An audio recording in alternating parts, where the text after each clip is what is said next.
Boa noite a todos, todos que entraram aí. Pode até deixar a tela, não tem problema, só um aviso inicial para todo mundo estar conectado. Daqui a pouquinho a gente vai iniciar o nosso webinar, um tempinho o pessoal se conectar que a gente está dando, mas em 2, 3 minutinhos a gente já está iniciando, tá bom, pessoal?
Muito bem, muito bem. Vamos lá.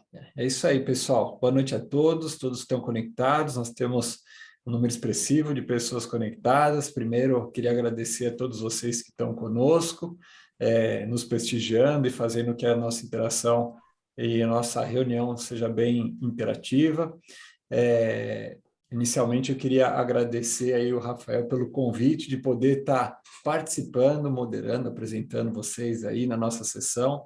Para mim é muito especial estar participando dessa sessão, porque eu tenho um enorme, não só carinho, mas um gosto muito grande pela área de pós-operatório.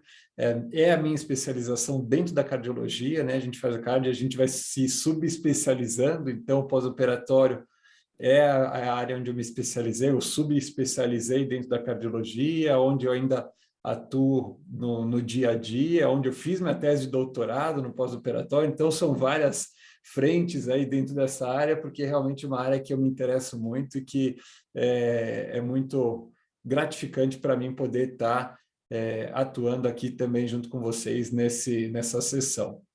E a relevância do tema é indiscutível, sem dúvida nenhuma. Então, esse viés positivo que eu tenho aqui é muito bom. Eu só agradeço mais uma vez o Rafa pelo convite. Muito bem, pessoal. Então, nós vamos discutir hoje o manejo multiprofissional e meus parabéns duplo para o Rafa, porque a sessão é multiprofissional como deve ser. Então, a gente vai trazer vários aspectos e a visão de diversas áreas que se complementam dentro do cuidado do paciente no pós-operatório de cirurgia cardíaca, como é o dia a dia dentro da terapia intensiva. Essa que é a verdade e a realidade. E eu começo já apresentando o Dr. Rafael Franco. O Dr. Rafael Franco, ele é o coordenador da cardiologia do Hospital São Luís Itaim, coordenador médico da UTI cardiológica do Hospital Vila Nova Star, além de ter uma enorme experiência dentro da terapia intensiva e dentro do manejo no pós-operatório. E ele vai iniciar aí o nosso webinar falando um pouquinho sobre como que é esse manejo inicial no pós-operatório de cirurgia cardíaca. Rafa, boa noite. Boa noite a todos. Depois a gente vai dar seguimento. Eu vou apresentando os demais participantes. Obrigado mais uma vez, Rafa. Obrigado, André. Obrigado a todos por estarem presentes aqui, né? Estou super feliz com o número de pessoas que já estão com a gente aqui e para falar de um assunto que, poxa, me anima e me agrada demais. Eu vou começar dividindo a minha tela com vocês aqui. Espero que todos estejam vendo aí. Se houver algum problema, por favor, me avisem. Então, nossa ideia é tratar nos próximos minutos de como é que vamos fazer o manejo inicial desses pacientes no pós-operatório da cirurgia cardíaca, né? Então, esse eu acho que é o grande foco, né, desses próximos minutos aqui.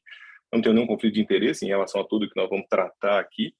E quero começar falando que, a despeito de tudo que tem acontecido em termos de avanços tecnológicos em relação à cardiologia, a cirurgia cardíaca ainda é um grupo de cirurgias que são muito realizadas, né? Esses são dados de 2020, lá dos Estados Unidos, né, da Sociedade de Cirurgiões Torácicos, né, obviamente dos Estados Unidos, que traz dados até de 2018. Vocês podem notar que a gente está falando de quase 300 mil cirurgias por ano, de novo, contexto dos Estados Unidos. Sim, uma queda em relação ao período de 2009 até 2018, algo em torno de 3%, e uma queda de 2% em relação a 2017, ao ano que precedeu esse último registro, e foi em 2018. A principal cirurgia feita lá nos Estados Unidos ainda é a cirurgia de revascularização miocárdica. Essa cirurgia isolada representa algo em torno de 55% das cirurgias realizadas nos Estados Unidos. Então, de novo, um número extremamente impactante. Depois nós vamos ter cirurgias da válvula aórtica, cirurgias da válvula mitral, só reparos, né, a plastia de válvula mitral e cirurgias combinadas, entre outras. Um dado que eu acho extremamente interessante dessa mesma publicação é como a cirurgia, os procedimentos minimamente invasivos têm ganhado espaço. Então, aqui nós estamos falando da TAV, né, a proporção de TAV, né, dentro das cirurgias cardíacas como um todo. Então, algo estável, a cirurgia combinada a válvula aórtica mais válvula mitral, algo estável, a cirurgia combinada de revascularização mais válvula aórtica, e mais aqui a gente nota nitidamente uma redução da cirurgia isolada da válvula aórtica e da combinada, né, revascularização mais válvula aórtica, em comparação ao crescimento do procedimento percutâneo da TAV.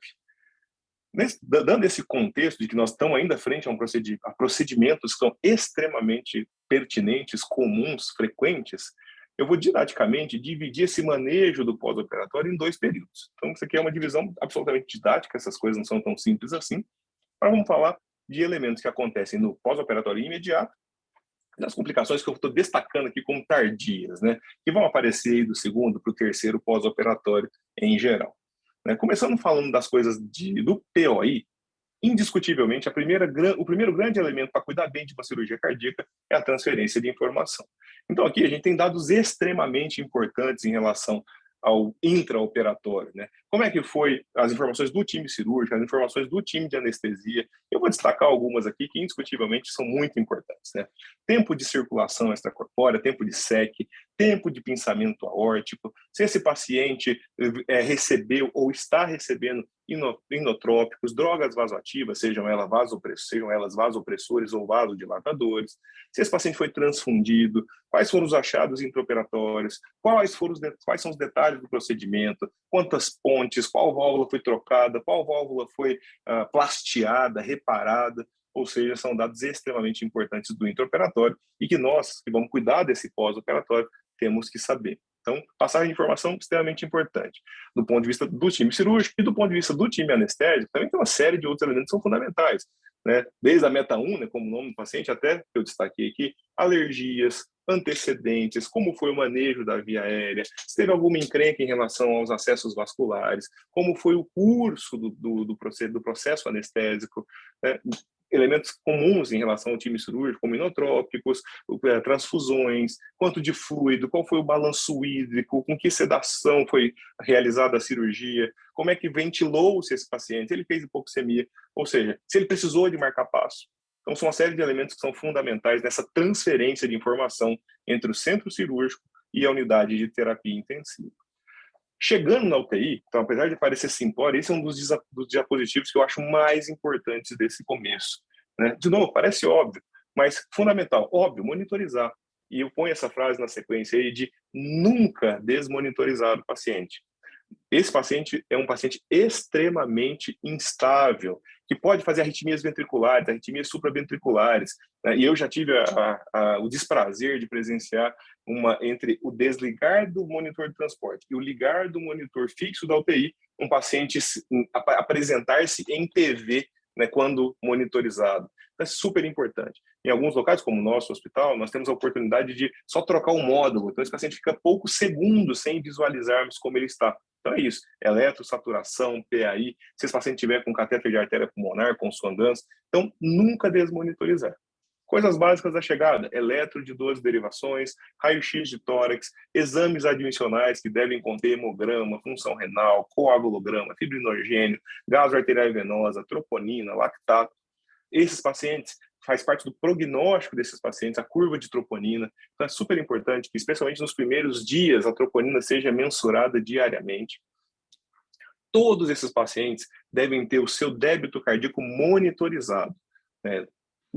O mais habitual, de maneira minimamente invasiva, com nossos monitores que se fazem em contorno de onda de pulso. E quem tiver com Swan-Ganz, com catéter de artéria pulmonar, vai ser avaliado de forma invasiva. Outra coisa importantíssima é o controle glicêmico. A glicemia, controlar essa glicemia é super importante para os desfechos, para o prognóstico desse paciente. Então, ele tem que manter a sua glicemia menor do que 180. Então, nós vamos medir a glicemia a cada 2 horas a partir da admissão. 2 medidas acima de 180, dúvida zero, bomba de insulina e manejo intensivo a cada hora. Então, é para ficar abaixo de 180. Hipoglicemia é ruim, mas hiperglicemia certamente não pode ser permitido. Não infrequente, a gente precisa de marca-passo provisório para esses pacientes, né? E vai ser extremamente importante uma adequada conexão desse marca-passo. Então, o marca-passo, esse modelo de marca-passo tem 2 canais, um canal ventricular e um canal atrial. E, geralmente a gente usa esses cabos intermediários, cuja extremidade preta ela entra aqui no canal ventricular ou no canal atrial, e essa conexão é realizada em outro cabo, esse cabo que é vermelho e preto, e que vai ter essa extremidade, que é uma boquinha de jacaré, e essa sim vai finalmente ser conectada aos cabos, às pontinhas do fio de marca-passo. Uma coisa super importante, que já ajuda a gente na identificação desse paciente, é que cabos de marca-passo que aparecem à direita do externo são cabos que estão colocados, são fios de marca-passo que estão colocados no átrio. E os que saem pela pele à esquerda do externo são fios que estão localizados nos ventrículos. Isso vai ajudar a gente tanto a identificar o fio, se a gente não tiver essa informação, quanto a ajustar o setup do marca-passo. Como disse, o marca-passo, muitas vezes esse marca-passo provisório vai terminar no marca-passo definitivo. Isso é algo incomum. Algo em torno de 2 a 7% das cirurgias apenas vão precisar de um marca-passo definitivo. Uma boa parte dessas vezes, né, associada a cirurgias valvares, como a troca da válvula aórtica. Outro elemento extremamente importante e que me faz ter um fascínio pelo pós-operatório de cirurgia cardíaca é que quase sempre a gente consegue encaixar o paciente em 2 grandes síndromes clínicas quando esse paciente instabiliza, que são a síndrome do baixo débito e a síndrome da vasoplegia, né? Obviamente, fisiopatologicamente bastante diferentes, né? Tendo um cerne comum, que é o processo inflamatório do pós-operatório, e tem uma incidência razoavelmente alta. A síndrome de baixo débito cardíaco pode acontecer de 3 até 14% dos pacientes no pós-operatório de cirurgia cardíaca, e a vasoplegia de 8 a 10%. Como a gente está falando de cirurgia cardíaca, a gente sabe o momento em que vai começar essa síndrome. Então, a gente pode se preparar adequadamente para o que vai acontecer. O problema é que, lógico, como medicina não é matemática, frequentemente a gente tem um overlap entre essas 2 síndromes, né, de baixo débito / de vasoplegia. o manejo é completamente diferente. A síndrome de baixo débito vai nos exigir inotrópicos, frequentemente, quase sempre, vasopressores e muitas vezes terapias de suporte ventricular, como balão intraórtico e, eventualmente, até a membrana de circulação extracorpórea, né, a ECMO. Já na vasoplegia, fundamentalmente, nós vamos precisar dos vasopressores, né? NOR, vasopressina, azul de metileno e, eventualmente, até corticoide. O que ajuda muito a gente a discernir entre essas duas grandes síndromes, basicamente vão ser o exame clínico, por mais pobre que pareça, né? O baixo débito, aquela perfusão ruim, lentificada, fria, e a síndrome vasoplégica clássica, com um indivíduo quente e com aquela perfusão super rápida, e os monitores de débito, que vão nos ajudar a entender um pouco mais sobre índice, sobre débito cardíaco e para que lado a coisa está apontando de maneira primordial, especialmente quando estamos falando de overlap. Em relação à síndrome de baixo débito cardíaco, né, isso foi até tema da minha tese de doutorado, é essa publicação que vocês estão vendo aí, né, a gente comparou, né, dois grupos de dobutamina, uma dobutamina com uso restritivo e uma dobutamina com uso liberal.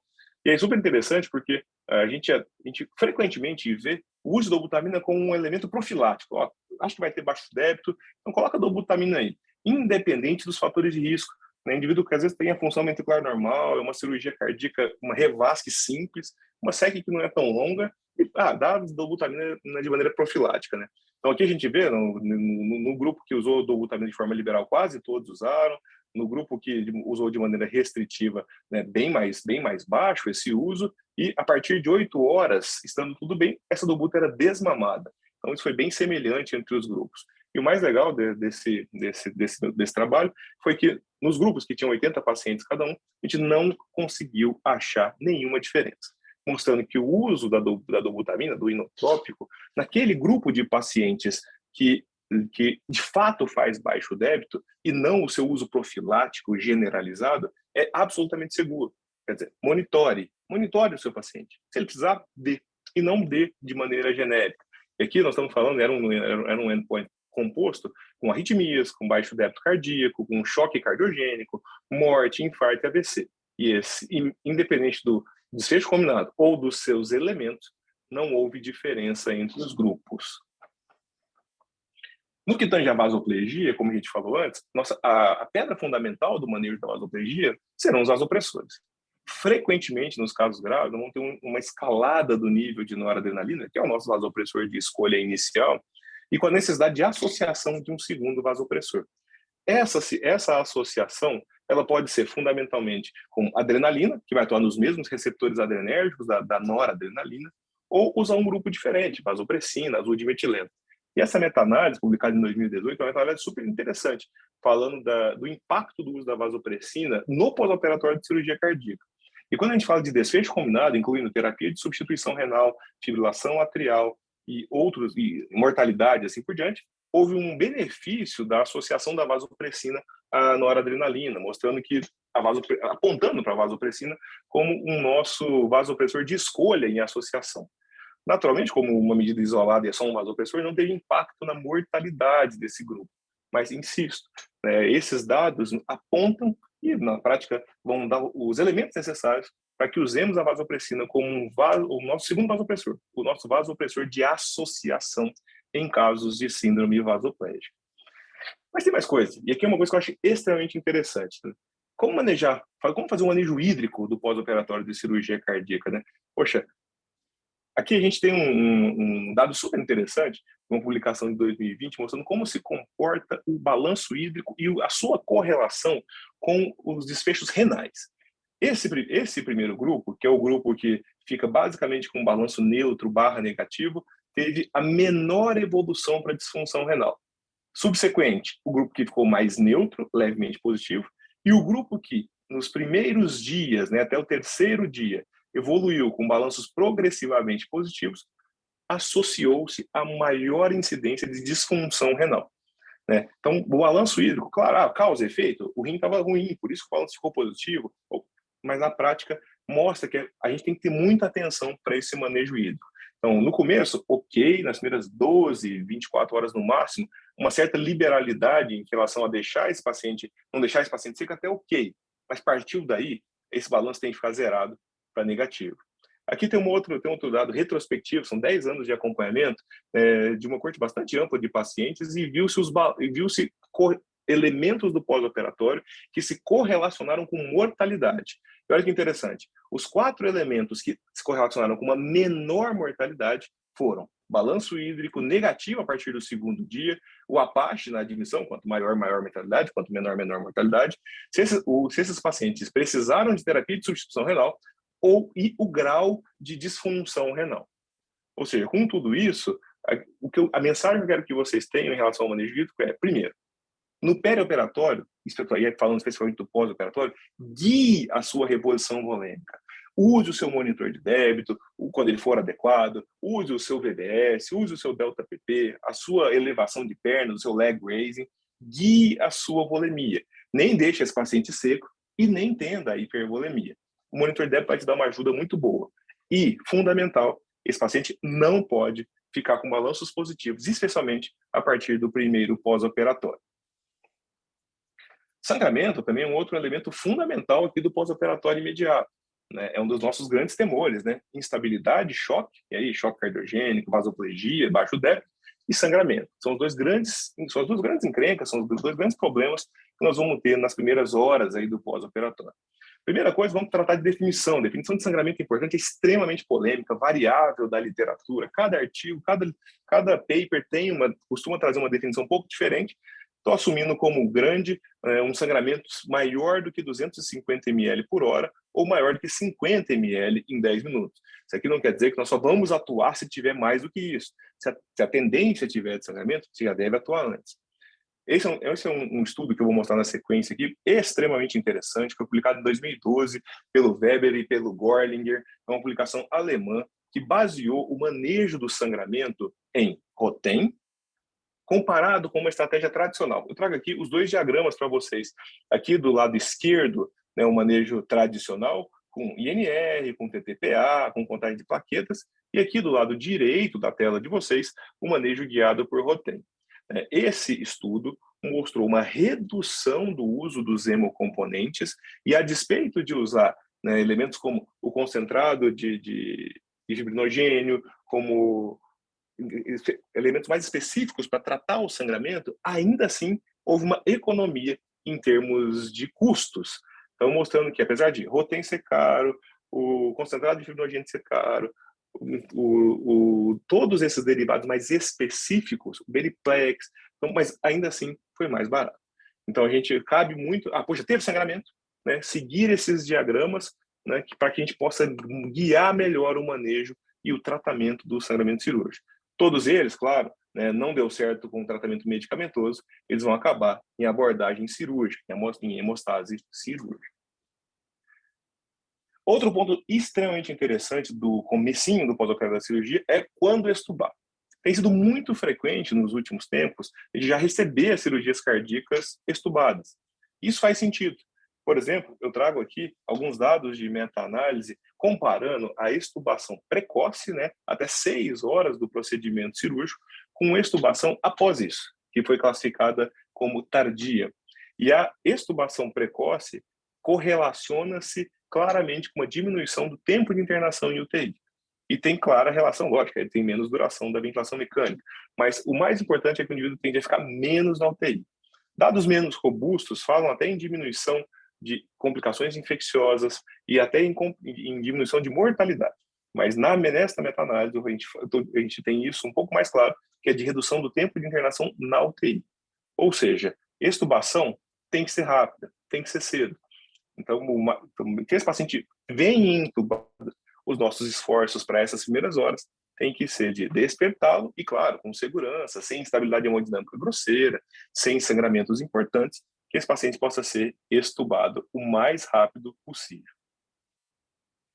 Fibrilação atrial. Agora a gente já aí um overlap entre o pós-operatório imediato e o tardio, né? A incidência de FA no pós-operatório de cirurgia cardíaca é muito alta. A gente tem até 40% de incidência de FA no pós-operatório de cirurgias cardíacas. Dados mais antigos dão conta de quase 60% de fibrilação atrial no pós-operatório. Lógico, SEC diferente, circuitos, né, não a mini SEC que nós temos hoje, né, tem uma série de outros elementos, técnica cirúrgica, que geravam um pouco mais de inflamação e mais FA. Dados mais recentes, algo em torno de 30% a 40% de FA no pós-operatório. Temos uma série de fatores de risco, como idade, apneia do sono prévia, arritmias, FA prévia, insuficiência cardíaca, se a canulação é bicaval, quanto maior o tempo de SEC, maior a chance de defibrilação atrial, hipotermia, alterações eletrolíticas, irritação miocárdica, injúria miocárdica, drogas proarrítmicas, como os inotrópicos, né, dobutamina, por exemplo, e assim por diante. E mais do que isso, falando agora do manejo, a fibrilação atrial no pós-operatório de cirurgia cardíaca tem uma série de opções, né, dentro das tradicionais, né, como beta-bloqueadores, amiodarona, o sotalol, o magnésio, que é um elemento extremamente importante para estabilizar a membrana e diminuir a chance de fibrilação atrial, e até o overdrive suppression, né, que é aumentar a frequência do seu marca-passo quando você está usando, acima daquela frequência da arritmia, da FA, e tentar reduzir a frequência e tomar conta do ritmo cardíaco. Grandes limitações. Beta-bloqueador vai ter alta relação com hipotensão, num momento em que o indivíduo está extremamente inflamado e tem um alto risco de instabilidade hemodinâmica. Sotalol tem os seus problemas também com hipotensão e também com a questão do QT, o alongamento do QT. Ou seja, sobra para a gente, nesse contexto do pós-operatório, basicamente a amiodarona como agente antiarrítmico. Então, magnésio e amiodarona são as nossas pedras fundamentais para tratar a fibrilação atrial no pós-operatório de cirurgia cardíaca. Se tiver um marca-passo e quiser tentar fazer essa estratégia do overdrive, é uma boa, mas sem dúvida nenhuma, nossos remédios para FA no pós-operatório, magnésio e amiodarona. Há uma discussão extremamente, super importante em relação à anticoagulação. Nós temos um pós-operatório de cirurgia cardíaca, alto risco de sangramento e um FA aguda. Pensando em anticoagular essas fibrilações atriais de pós-operatório, o que se tem como diretriz é que se anticoagule só se a fibrilação for persistente por um tempo mais prolongado, 24 a 48 horas. Entrando um pouco mais no campo das complicações tardias, e de novo, isso aqui é só uma separação didática, absolutamente sem pretensão de dar tempo para essas complicações, nós vamos falar de choque. Choque genericamente falando, né? Genericamente falando, o que nós temos aqui basicamente é que, poxa, nós temos lá a síndrome de baixo débito, a vasoplegia lá no começo, mas, poxa, mais adiante esse paciente evolui com nova instabilidade hemodinâmica. Então, esse é um diagrama super interessante, publicado na Critical Care em 2015, que dá o caminho para que a gente possa manejar esse choque. Não vou me ater aos detalhes aqui, mas tem que passar claramente pelo ritmo cardíaco. Poxa, é uma bradicardia instável? É uma taquicardia instável? É um ritmo apropriado? Como está a pressão desse paciente? É hipotensão? É hipertensão? É normotensão? Avaliar sempre o débito cardíaco. Poxa, como é que vamos avaliar esse débito cardíaco? Monitores de débito, ecocardiograma, são ferramentas fundamentais. E a depender desse débito cardíaco, poxa, o débito cardíaco está baixo, cabe volume? Então, o monitor pode ajudar. Suporte inotrópico, droga vasopressora e assim por diante. Vou destacar um ponto que eu acho extremamente importante, que é um indivíduo que, e aí de novo o ecocardiograma vai ser extremamente importante para esse diagnóstico, quando você acha disfunção de VD, que entre outras coisas nós podemos ter uma embolia pulmonar, disfunção de VE, que pode ser, claro, da disfunção ventricular pós-SEC, sinais de isquemia, tamponamento, que é extremamente importante, não se pode esquecer disso, e outras complicações mecânicas como o hemotórax e o pneumotórax. Então, tudo isso, esse diagrama vai nos ajudar a tomar as decisões adequadas para manejar o choque. Mas não podemos esquecer das ferramentas fundamentais para esse manejo inicial. Raio-x de tórax, ecocardiograma para todos, exatamente para que a gente pode ter tamponamento cardíaco sempre que nos atentemos a isso. E monitor de débito. Esses são elementos fundamentais para a gente dar os passos adiante. Caso a gente esteja frente à disfunção ventricular, todas essas opções passam a ser interessantes a partir de um determinado momento. Então, balão intra-aórtico, dispositivos temporários como o Impella, como o Tandem Heart, e os dispositivos de duração, entre aspas, intermediária, como a Centrimag e até a ECMO veno arterial. São peças fundamentais para que tratemos da disfunção ventricular, especialmente aqui a disfunção ventricular esquerda. Transfusão. Como é que a gente transfunde esses pacientes, né? Ao longo desses últimos 20 anos, algumas publicações, né, se atentaram exatamente a como manejar a transfusão no pós-operatório de cirurgia cardíaca. Essa publicação é uma publicação de 2010, a doutora Ludmila, que levou esse trabalho à frente lá no INCOR, chamado TRACS, que comparou basicamente duas estratégias, uma estratégia em que buscava-se uma hemoglobina acima de 7, outra estratégia que buscava uma hemoglobina acima de 9. Né? E a gente mostrou que a mortalidade da estratégia restritiva foi menor do que a estratégia liberal, ou seja, é seguro tolerar uma hemoglobina mais baixa. Na sequência, então, aqui era o hematócrito 30 versus 24. 5 anos depois, uma publicação do New England, do Murphy, o Titre Trial, que comparou uma hemoglobina de 9 contra uma hemoglobina de 7,5, mostrou dados muito semelhantes. Então, aqui a gente tem uma questão da mortalidade, sendo que houve um empate entre os grupos, não houve diferença entre os grupos, e mesmo nos diversos subgrupos, não houve diferença em se ter uma estratégia restritiva no que tange à transfusão de sangue. Então, aqui, acho que eu destaco cirurgia de revascularização isolada ou não, e mais idosos, menos idosos, diabetes ou não diabetes, DPOC ou não DPOC, disfunção renal, ou seja, disfunção ventricular, todos esses subgrupos não mostraram diferença em relação ao manejo mais restritivo. Ou seja, no contexto da cirurgia cardíaca global, vai muito bem a gente ser restritivo em relação à transfusão de sangue. É claro, cabe aqui uma ressalva. Naquele paciente instável, precisando de vasopressor, ou seja, o indivíduo que está hemodinamicamente instável, esse paciente merece uma estratégia mais liberal de transfusão.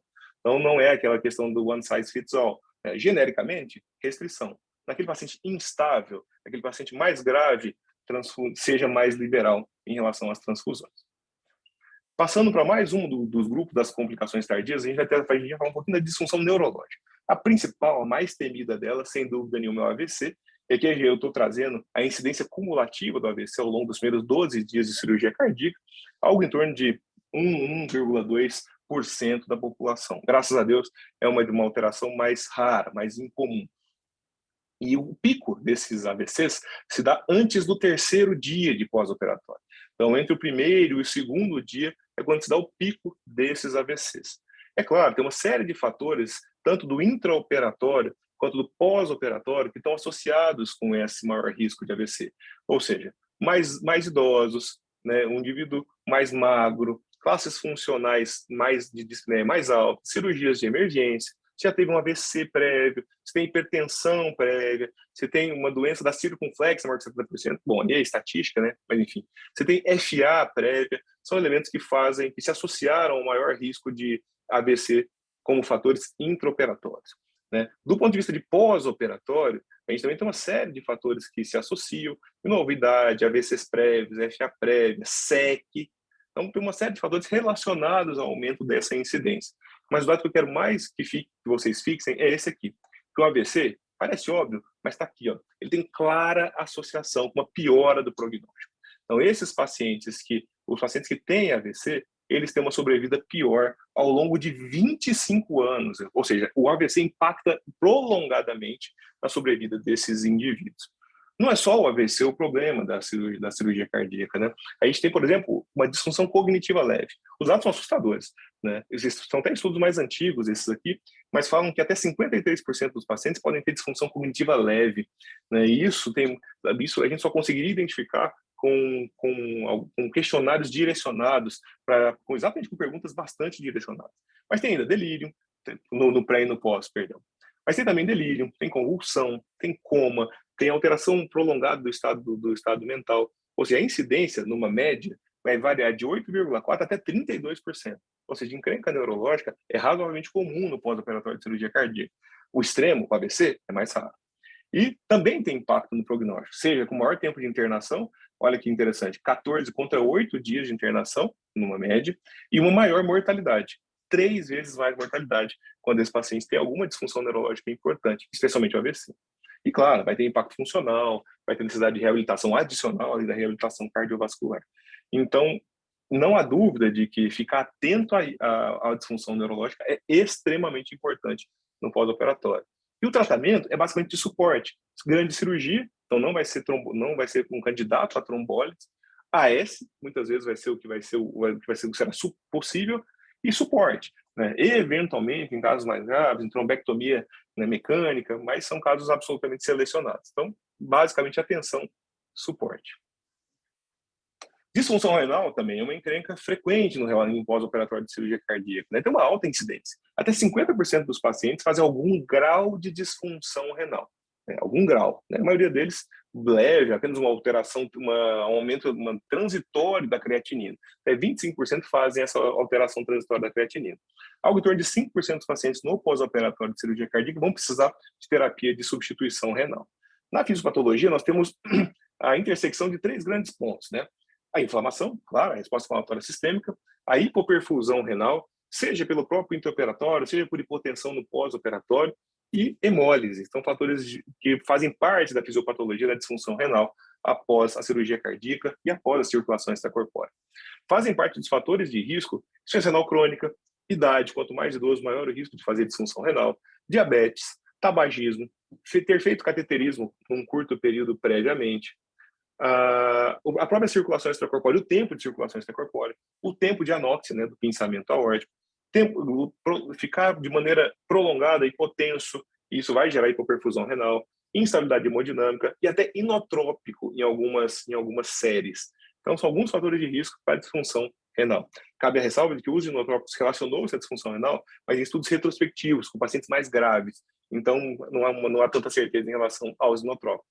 Agora, fato é que a disfunção renal impacta no prognóstico desses pacientes e também em longo prazo. Olha só, você quer sobrevida em 5 anos de quem não fez disfunção renal, em quem fez alteração renal, uma insuficiência renal grau 1 ou grau 2 e 3. A mortalidade é maior, né, nesses pacientes que fizeram maior disfunção renal no longo prazo. Como é que trata isso?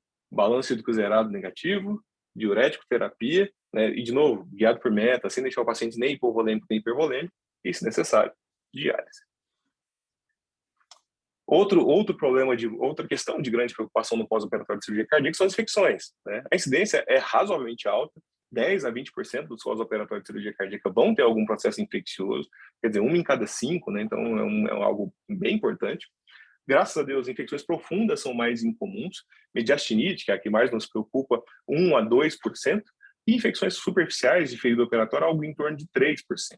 Igualmente, temos uma série de fatores de risco para infecções, né? Diabetes, obesidade, reoperação, especialmente por sangramento, uso de mamária, especialmente o uso de dupla mamária, transfusões sanguíneas, ventilação mecânica por tempo prolongado e internação prolongada na UTI. Então, são todos elementos que aumentam a chance de infecções.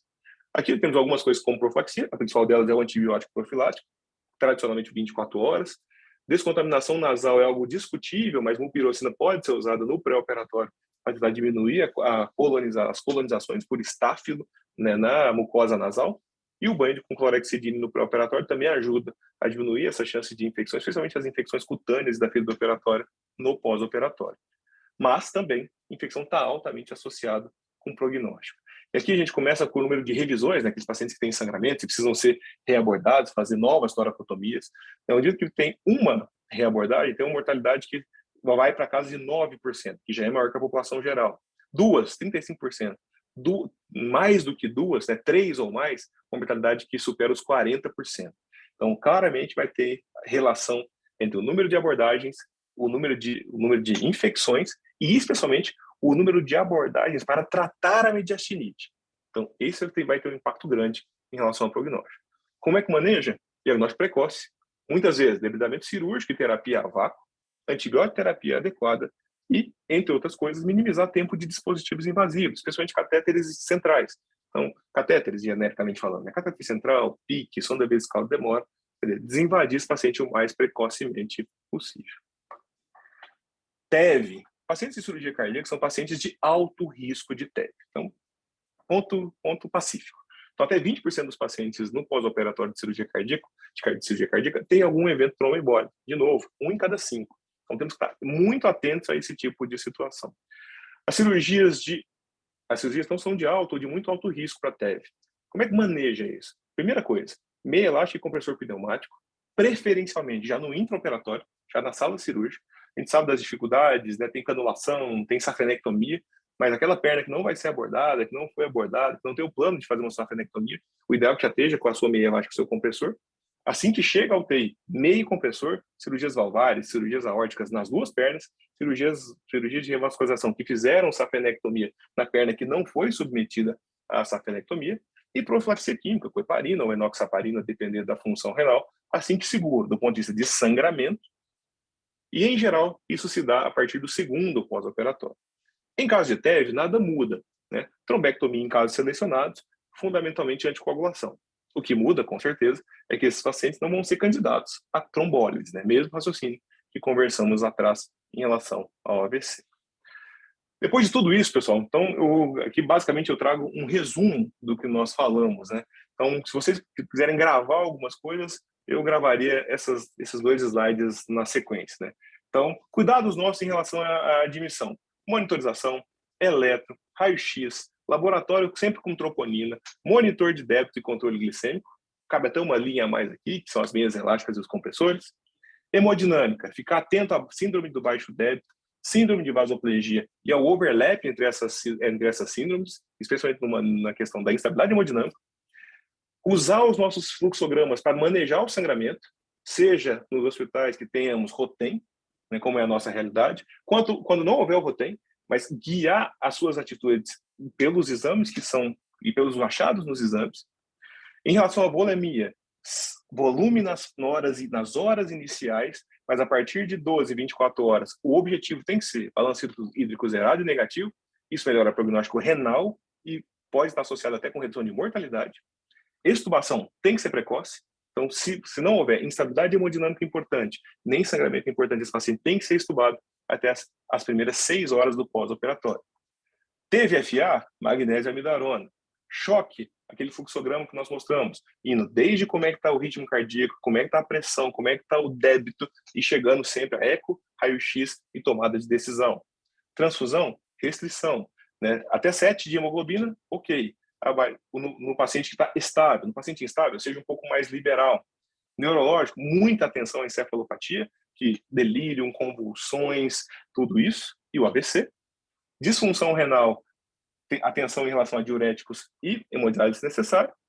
Ficar atento à infecção, então diagnóstico precoce extremamente importante. Ficar atento à mediastinite, ficar atento a infecções relacionadas à assistência. E, em relação ao TEV, profilaxia mecânica desde o intraoperatório e química quanto segura. Eu acho que é isso, gente. Muito obrigado aí pelos minutos. E volto para você, André. Rafa, obrigado e parabéns aí pela excelente revisão, super ampla, super completa, objetiva. É um desafio fazer uma revisão tão ampla como você fez aí nesse espaço de tempo que você teve. Com certeza só uma pessoa que tem bastante vivência e experiência realmente para conseguir ser tão conciso e preciso. Pessoal, eu já deixo aí um convite para vocês pensarem nos questionamentos. A gente vai ter um tempinho no final para a gente poder fazer uma interação, fazer um bate-papo, perguntas e respostas. Então, eu já estimulo aí vocês a pensarem ou já colocarem no Q&A perguntas para a gente poder fazer uma discussão ao final. Dando sequência, a gente vai abrir as perguntas no final, a gente vai dar sequência aí nas nossas aulas. Eu convido a fisioterapeuta, que é fisioterapeuta do Hospital Vila Nova Star, Mariana Cesarino, está conosco aqui conectada. A Mariana vai falar sobre ventilação mecânica e potenciais complicações ventilatórias no pós-operatório de cirurgia cardíaca. Mariana, obrigado aí por estar conosco. A palavra é toda sua. Muito obrigada pelo convite, boa noite a todos. É muito importante falar de um tema tão relevante para a nossa prática clínica. Na verdade, eu vou abordar um pouquinho os cuidados fisioterapêuticos no pós-operatório de cirurgia cardíaca, tanto o manejo ventilatório quanto a reabilitação. Bom, as complicações pulmonares são causas importantes de morbimortalidade nos pacientes no pós-operatório de cirurgia cardíaca, principalmente com SEC. Isso porque a SEC gera ativação de mediadores inflamatórios, levando à diminuição da contratilidade ventricular, aumento da permeabilidade vascular, alteração da resistência vascular em diversos órgãos. Isso, na circulação pulmonar, vai gerar um aumento da água extravascular com preenchimento alveolar por células inflamatórias, levando à inativação do surfactante e, consequentemente, o colabamento dessas áreas pulmonares. Isso gera redução da complacência, alteração da relação ventilação-perfusão e um aumento do trabalho respiratório. Outros fatores que podem estar associados a complicações pulmonares são a função pulmonar prévia. Mariana, Oi. posso te interromper? Você tá compartilhando slide? Você está com a apresentação? Sim. Porque a gente não está vendo a tela do compartilhamento. Ah, para mim aparece. Vamos tentar lá. Você chegou a fazer o share screen. Sim. O seu tá em português ou tá em inglês? O seu Zoom. Tá em inglês.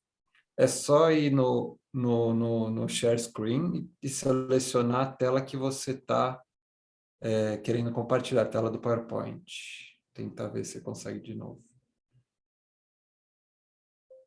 É que para mim...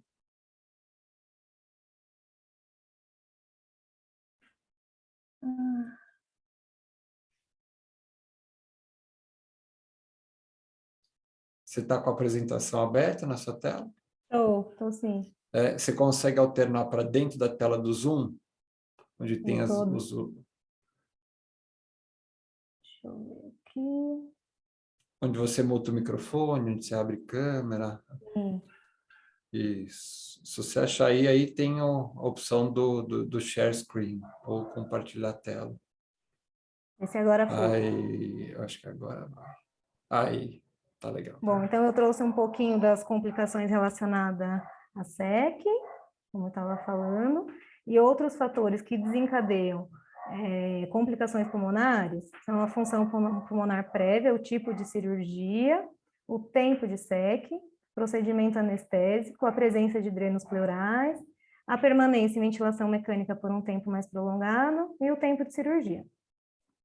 A disfunção pulmonar também pode estar atribuída à esternotomia. A esternotomia pode alterar a complacência da caixa torácica, reduzindo em até 80% a sua mobilidade até 7 dias após a cirurgia. Então, é um número bem expressivo. A complicação mais frequente no pós-operatório de cirurgia cardíaca é a atelectasia, que ela é ocasionada pela diminuição da capacidade residual funcional, alteração da mecânica da caixa torácica e do tecido pulmonar, um aumento da resistência das vias aéreas, a dor pós-operatória e a paralisia do nervo frênico pela manipulação cirúrgica. A sua incidência no pós-operatório aumenta o risco de morbidade e mortalidade, prolonga o tempo de internação e eleva os custos à saúde. Daí a importância de uma abordagem fisioterapêutica cada vez mais evidente no pós-operatório de cirurgia cardíaca. Mas além da intervenção pós-operatória, alguns estudos já demonstram a importância de uma avaliação pré-operatória, já na fase inicial, para reduzir complicação pulmonar, o tempo de ventilação mecânica e o tempo de internação. Esses estudos trouxeram diferentes abordagens, alguns apenas com orientações pré-operatórias, outros com fortalecimento de musculatura respiratória, mas todos evidenciaram redução das complicações pulmonares no pós-operatório. A partir disso, o que a gente tem feito, né, na avaliação pré-operatória? Avaliação respiratória, a gente lança a mão da ventilometria, medidas de pressão inspiratória e pressão expiratória para avaliação muscular, espirometria de incentivo ao volume. Ele é muito difundido na prática clínica, mas as evidências ainda são bem pobres. A saturação periférica, a necessidade de suplementação de O2 no pré-operatório e gasometria arterial. Os pacientes restritos ao leito ou que apresentam complicações respiratórias já no pré-operatório, como congestão pulmonar, a gente já avalia a necessidade de iniciar com ventilação não invasiva. Realizamos avaliação motora através de escalas de força muscular, como o MRC, de funcionalidade, como o IMS, e avaliamos a capacidade funcional prévia. E em pacientes sem restrição, que internaram eletivamente para cirurgia, pode ser feito o teste de caminhada de 6 minutos. Não é algo muito frequente na nossa prática clínica, mas os estudos demonstram essa avaliação já no pré-operatório. E as orientações são de extrema importância já no pré-operatório.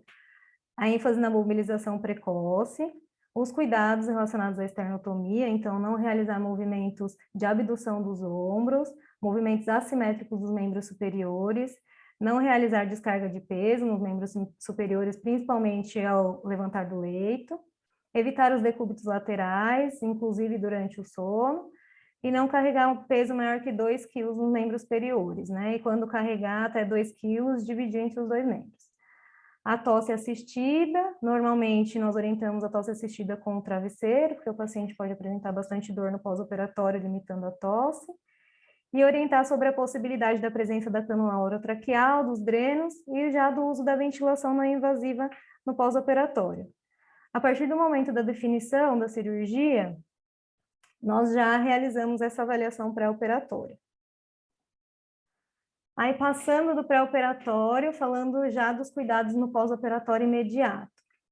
Então, o paciente chegou entubado. Nós vamos nos atentar à fixação da cânula, escolhendo a mais adequada.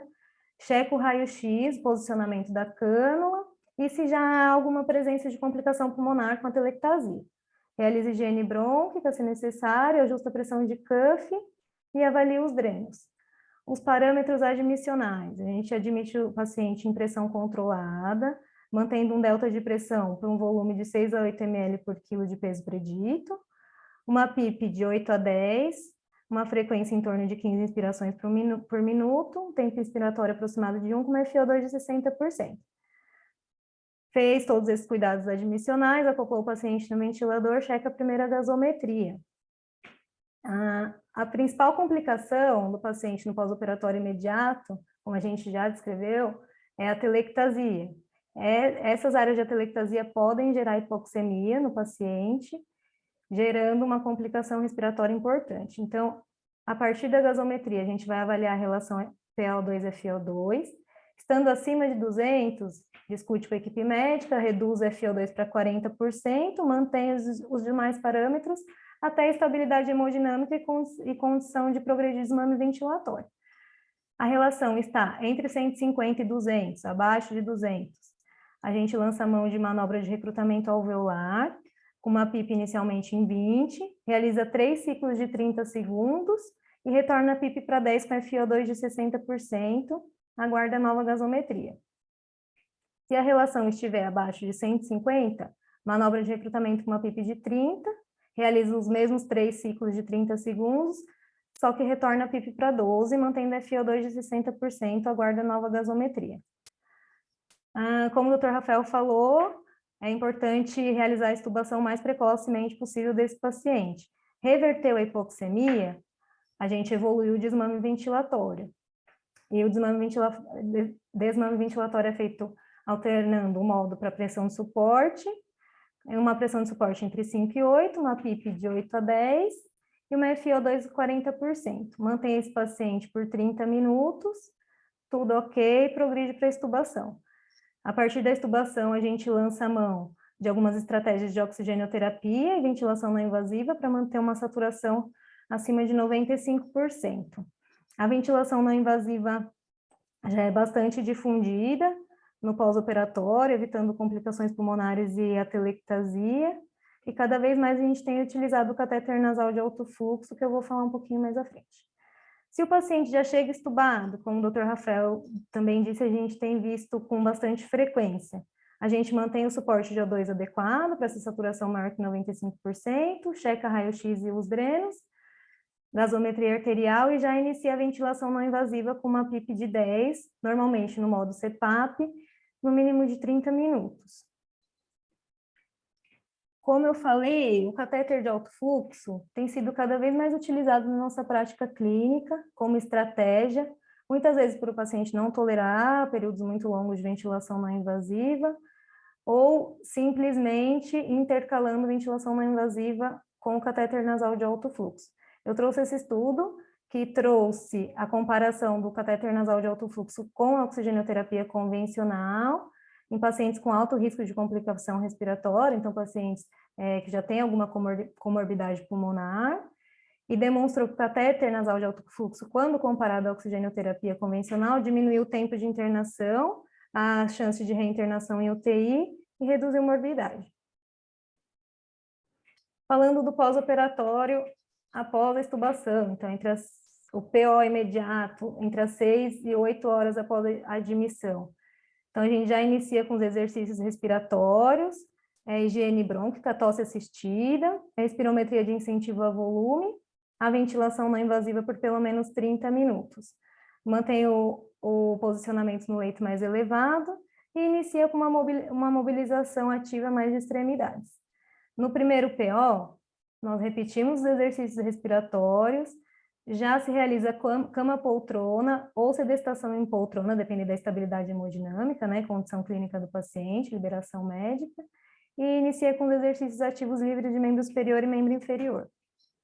No segundo dia de pós-operatório, espera-se que o paciente já esteja saindo do leito, se não, já sai do leito e deambula curtas distâncias, normalmente dentro do quarto. No terceiro, quarto e quinto pós-operatório, nós mantemos os exercícios anteriores e progredimos com a deambulação, né? No terceiro, quarto PO, no mínimo 30 metros. E já podemos associar os exercícios em posição ortostática. No sexto e sétimo pós-operatório, seguimos com os exercícios anteriores e associamos o treino de subida e descida do STEP conforme a tolerância. Até o terceiro PO, nós mantemos a frequência de atendimento 3 vezes ao dia, principalmente a ventilação não invasiva. Aí, para finalizar, eu trouxe aqui a importância da mobilização precoce nesses pacientes. Então, os efeitos, né, da reabilitação e mobilização precoce, esses artigos trazem diferentes estratégias, mas todos em consenso em retirar o paciente o mais precocemente possível do leito. E a mobilização precoce, então, é capaz de prevenir complicações pós-operatórias, melhorar a capacidade funcional e reduzir o tempo de internação após a cirurgia cardíaca. Era isso. Muito obrigada.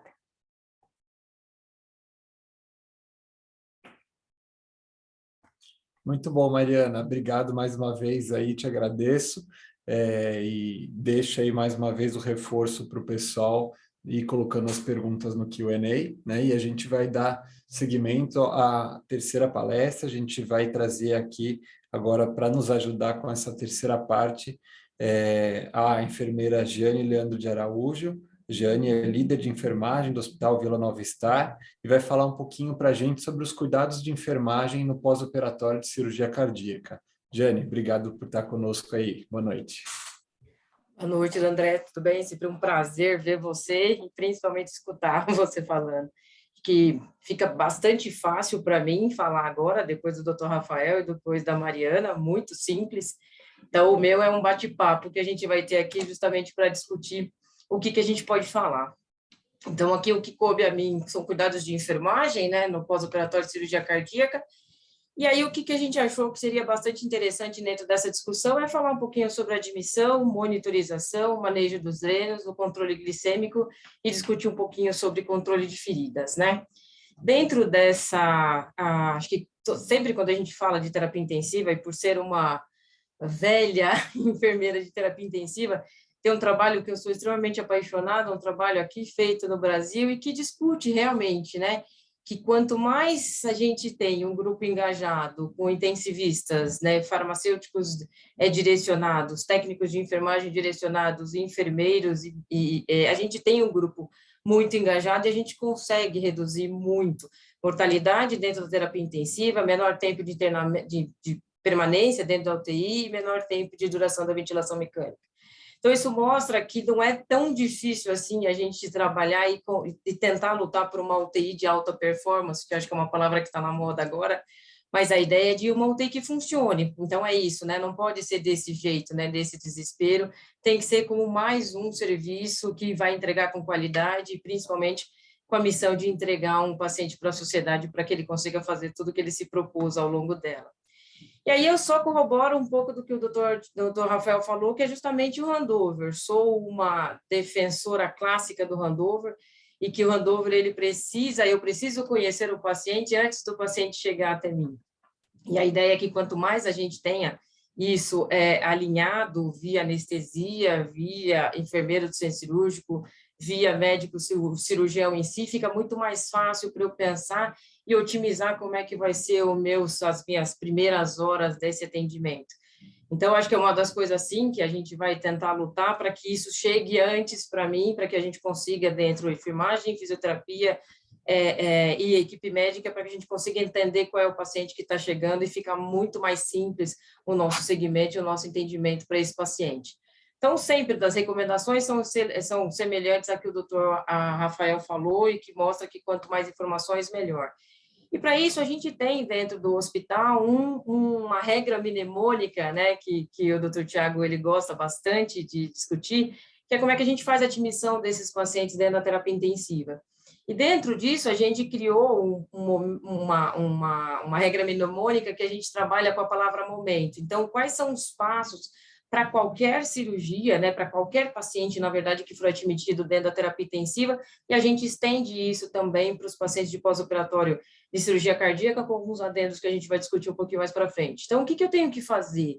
Né, quando eu chego com um paciente admitido para mim dentro da terapia intensiva, o que eu tenho que fazer? Então, monitorização, oxigenação, medicação, exames, normotermia, terapêutica e orientação. Então, dentro dessa regra mnemônica, não tem como fugir. Eu sei, né? A gente sempre fala que é muito bom ter cola, porque quem tem cola consegue fazer segmento. Então, essa é uma cola que é extremamente funcional e que precisa ser utilizada todos os dias para saber como é que a gente tem que cuidar desse paciente, ou pelo menos naqueles primeiros 30 minutos a 1 hora da admissão do paciente na terapia intensiva, qual é o meu olhar e qual é o meu segmento. E aí, claro que eu não ia deixar passar, né, de uma forma, né, adequada. Quando eu recebo um handover e eu sei que eu tenho uma cirurgia cardíaca para chegar, é essa imagem que eu tenho. Eu tenho a imagem de um leito com bombas de infusão, com ventiladores, com monitorização. Eu acho que está tudo bem. Quando eu olho para o lado, eu entendo quem está de plantão. Então, mediante essa cirurgia, com esse handover, e que todo o conhecimento que a gente tem, a gente fala, e aí vem a frase, peraí, veja bem, eu tenho nada mais, nada menos de que isso ser transformado nas primeiras 6 horas. E que isso são minhas colegas de plantão que entendem perfeitamente que o plantão, a gente sabe que é uma cirurgia cardíaca. E aí vem sempre a discussão de que tudo, absolutamente tudo que a gente tem dentro desse leito, eu tenho que ter domínio. Eu posso ter dúvidas em relação a uma modalidade, a um desafio a ser feito, a um teste a ser feito, mas tudo o que tem dentro do leito é da minha, eu tenho que ter domínio sobre isso. Eu sou o domínio no sentido de manipulação de bombas, de manipulação de dispositivos, acessórios, de uma simples manta térmica a uma monitorização hemodinâmica. Isso aí é meu. E eu reino dentro desse leito, e sou eu que faço e aconteço, com tranquilidade, com segurança, com experiência. Então, sim, seremos um pós-operatório um pouco mais acalorado aí, digamos assim. E aí eu fico extremamente chateada, como uma boa enfermeira velha que eu digo, de ler um artigo em 2021, que dentro desse artigo, como cuidados de enfermagem no pós-operatório de cirurgia cardíaca, dentro da terapia intensiva, eu escutar que os principais pontos levantados dentro dos problemas em relação ao manejo dessa cirurgia cardíaca é a fragilidade quanto à qualidade profissional das pessoas que estão recebendo as cirurgias. A desorganização do trabalho na terapia intensiva e o que isso repercute em relação ao cuidado e ao manejo nesse pós-operatório. E mais desafios em cima de desafios. Então, desde 1950, a gente vem falando de cirurgias cardíacas, então, a ideia é, eu não preciso ter a cirurgia cardíaca para saber cuidar dela, eu posso, em algumas vezes, ficar, né, 2, 3 dias sem receber, mas esse conhecimento ele não pode se esgotar, então não tem que ser sempre as enfermeiras mais experientes para receber esse paciente, tem que ser todas as enfermeiras como um grupo igual, né, e que a ideia é que a gente consiga compartilhar, e a ideia dessa discussão é isso, é que a gente fale sempre a mesma língua e que todo mundo seja capaz de cuidar de qualquer paciente, de qualquer cirurgia cardíaca. A primeira dá medo, a segunda dá muito mais medo, porque você lembra do que você fez errado na primeira, a terceira vai ficando cada vez pior, mas na 16ª, 17ª, a gente pode falar, acho que agora eu estou quase aprendendo, né? Eu tenho o costume de dizer que uma enfermeira de terapia intensiva, ela só pode dizer que é enfermeira de terapia intensiva quando ela tiver 2 anos de vivência dentro de uma UTI para dizer, acho que agora eu estou um pouquinho ambientada, e é isso que a gente tem que discutir ao longo disso. Então, uma brincadeira que a gente faz, né, de fazer, prepara seu leito. E por que você tem que preparar seu leito? E de coisas simples, né? O que é imprescindível para você receber um paciente de cirurgia cardíaca e que você sabe que não terá problema nenhum. isso é seu, né? Isso é da enfermagem. Então, o modo como você monta a cama, o modo onde você disponibiliza os transdutores, né? Onde você coloca o ventilador e essa discussão, aonde você vai colocar os dispositivos de circulação que te ajudam, tem que ter cada um no seu lugar por uma justificativa de não tração e de prevenção de lesão para esses pacientes e facilidade para o seu trabalho. Então, eu sempre digo, prepara antes, porque se você não preparar antes, é isso que acontece. Você entra no leito, você começa a discutir o que você tem para fazer do leito e essa cara de felicidade dessa enfermeira é uma mentira, porque ela olha para fora e o que ela encontra é esse corredor. E não tem, juro para você que não tem ninguém lá fora para te trazer um fixador, para te trazer mais um suporte de soro. Então, a ideia é assim, esse leito preparatório, a cirurgia está acontecendo, mas o pós-operatório já se iniciou enquanto você prepara todo esse leito nesse sentido e a justificativa para qualquer dispositivo que tenha lá dentro. Então, corroborando o que o doutor Rafael falou, justamente é isso, né? A transferência do cuidado e a transferência, o transporte desse paciente de centro cirúrgico para terapia intensiva pode ser um transporte de risco, né? Então, a ideia é que eu tirei esse paciente do centro cirúrgico com certeza absoluta, estável, né? Para conseguir fazer o transporte, ele chega para mim dentro da terapia intensiva instável. Alguma coisa aconteceu nesse transporte. Então, desmonitorizar esse paciente é um erro inaceitável, justamente por conta dessa ideia de ter pacientes em que ficam arrítmicos nesse momento. E a ideia é, monitorizo esse paciente, minimizo a interrupção, e o que eu quero é isso, né? O meu sonho de consumo, com certeza absoluta, é olhar para um APAP, olhar para um folhão, e que eu tenha todas as respostas, e essas respostas estejam, né, no cuidado de um paciente de pós-operatório, com cuidado de hora em hora, né, e que a gente consiga, dentro disso, tatear drogas, desmames, né. Então, a ideia é monitorizar, adequar os valores, e justamente que esses dados, né, migrem, que você consiga adequar o que você está vendo à beira-leito com o que o sistema está mostrando, e as duas coisas, elas têm que casar, tá? E dentro da monitorização que a gente fala, não tenha dúvida, né, que esse domínio em relação a transdutores de pressão, cuidados com linhas, drogas e desmame, a coleta dos exames laboratoriais, a importância da pressa do resultado, eu gosto de frisar essa pressa, porque essa pressa ela não pode ser determinante do médico que está de plantão. Então, a gente entende que esse paciente em pós-operatório, ele já vem para mim com uma tríade letal já instalada, esse paciente tem coagulopatia, esse paciente tem hipoxemia, esse paciente tem hipotermia, desculpa, acidose e tem hipotermia. Então, esse paciente já vem meio com um pacote meio completinho que ele não pode desencadear as complicações. Então, a pressa é minha, a pressa é da fisioterapeuta, a pressa é do médico, mas a pressa é do paciente em si. Né? Então, a ideia não pode ser movida porque quem grita mais, e sim porque o paciente precisa dessa pressa, desses resultados. Tipos de monitorização, é claro que grande parte das cirurgias no pós-operatório, né, a ideia da discussão de débito cardíaco, índice cardíaco, VVS e volume sistólico, isso é indiscutível, né, por isso que os tipos de monitorização hemodinâmica invasiva ou não invasiva, isso precisa ser colocado, e por isso que o handover faz muita diferença. E esses ajustes de parâmetros, né? Então, dentro dos ajustes de parâmetros, do que a gente faz, né? Responsivo a volume, não responsivo a volume, tateio droga, qual é a meta que a gente vai instituir? Então, dentro do que a gente fala, né, é uma crítica absurda em relação à ideia que a gente tem, o nosso olhar, ele é capaz de nivelar monitores, transdutores de pressão. Então, a primeira crítica que a gente tem é, será que esta pressão arterial que eu recebo nesse pós-operatório é realmente desse paciente e condiz com a droga que está sendo infundida? Então, não tem nem justificativa, uma simples PAI, sem qualquer dispositivo, chips que a gente vem para aí, uma PAI dita muita coisa para a gente. Então, os cuidados em relação aos transdutores, né, em termos de nivelamento, em termos de manter o sistema fechado, né, e adequar o tipo de transdutor para cada tipo de monitorização, isso é do escopo da enfermagem, e qualquer erro nesse sentido também precisa ser culpabilizado em relação à enfermagem. Então, esse cuidado é fundamental e ele é a cada movimentação. Um paciente que agita e que escorrega no leito é um paciente que perdeu o nivelamento e um paciente que precisa ser rezerado todo o sistema, entendido que aquela pressão de chegada não é a pressão de agora, justamente porque esse paciente perdeu, né, a zeragem do sistema, como a gente costuma dizer. E a ideia é, interprete. Será que o que você está vendo, né, dentro do eletrocardiograma justamente responde, né, o que você está vendo na curva de pulso? Né, esse entendimento, essa justificativa, né, de tudo a seu tempo. Então, a curva que você enxerga é de verdade? É uma curva com nó dicrótico? É uma curva que tem interferência em relação à frequência? Então, essa discussão aqui precisa ser iniciada com a enfermagem, que é a que termina dominando esse sentido de nivelamento, e a discussão com o médico. Vem aqui comigo. Acho que o que eu estou vendo está diferente do seu. O que esse paciente tem? Será que está correto?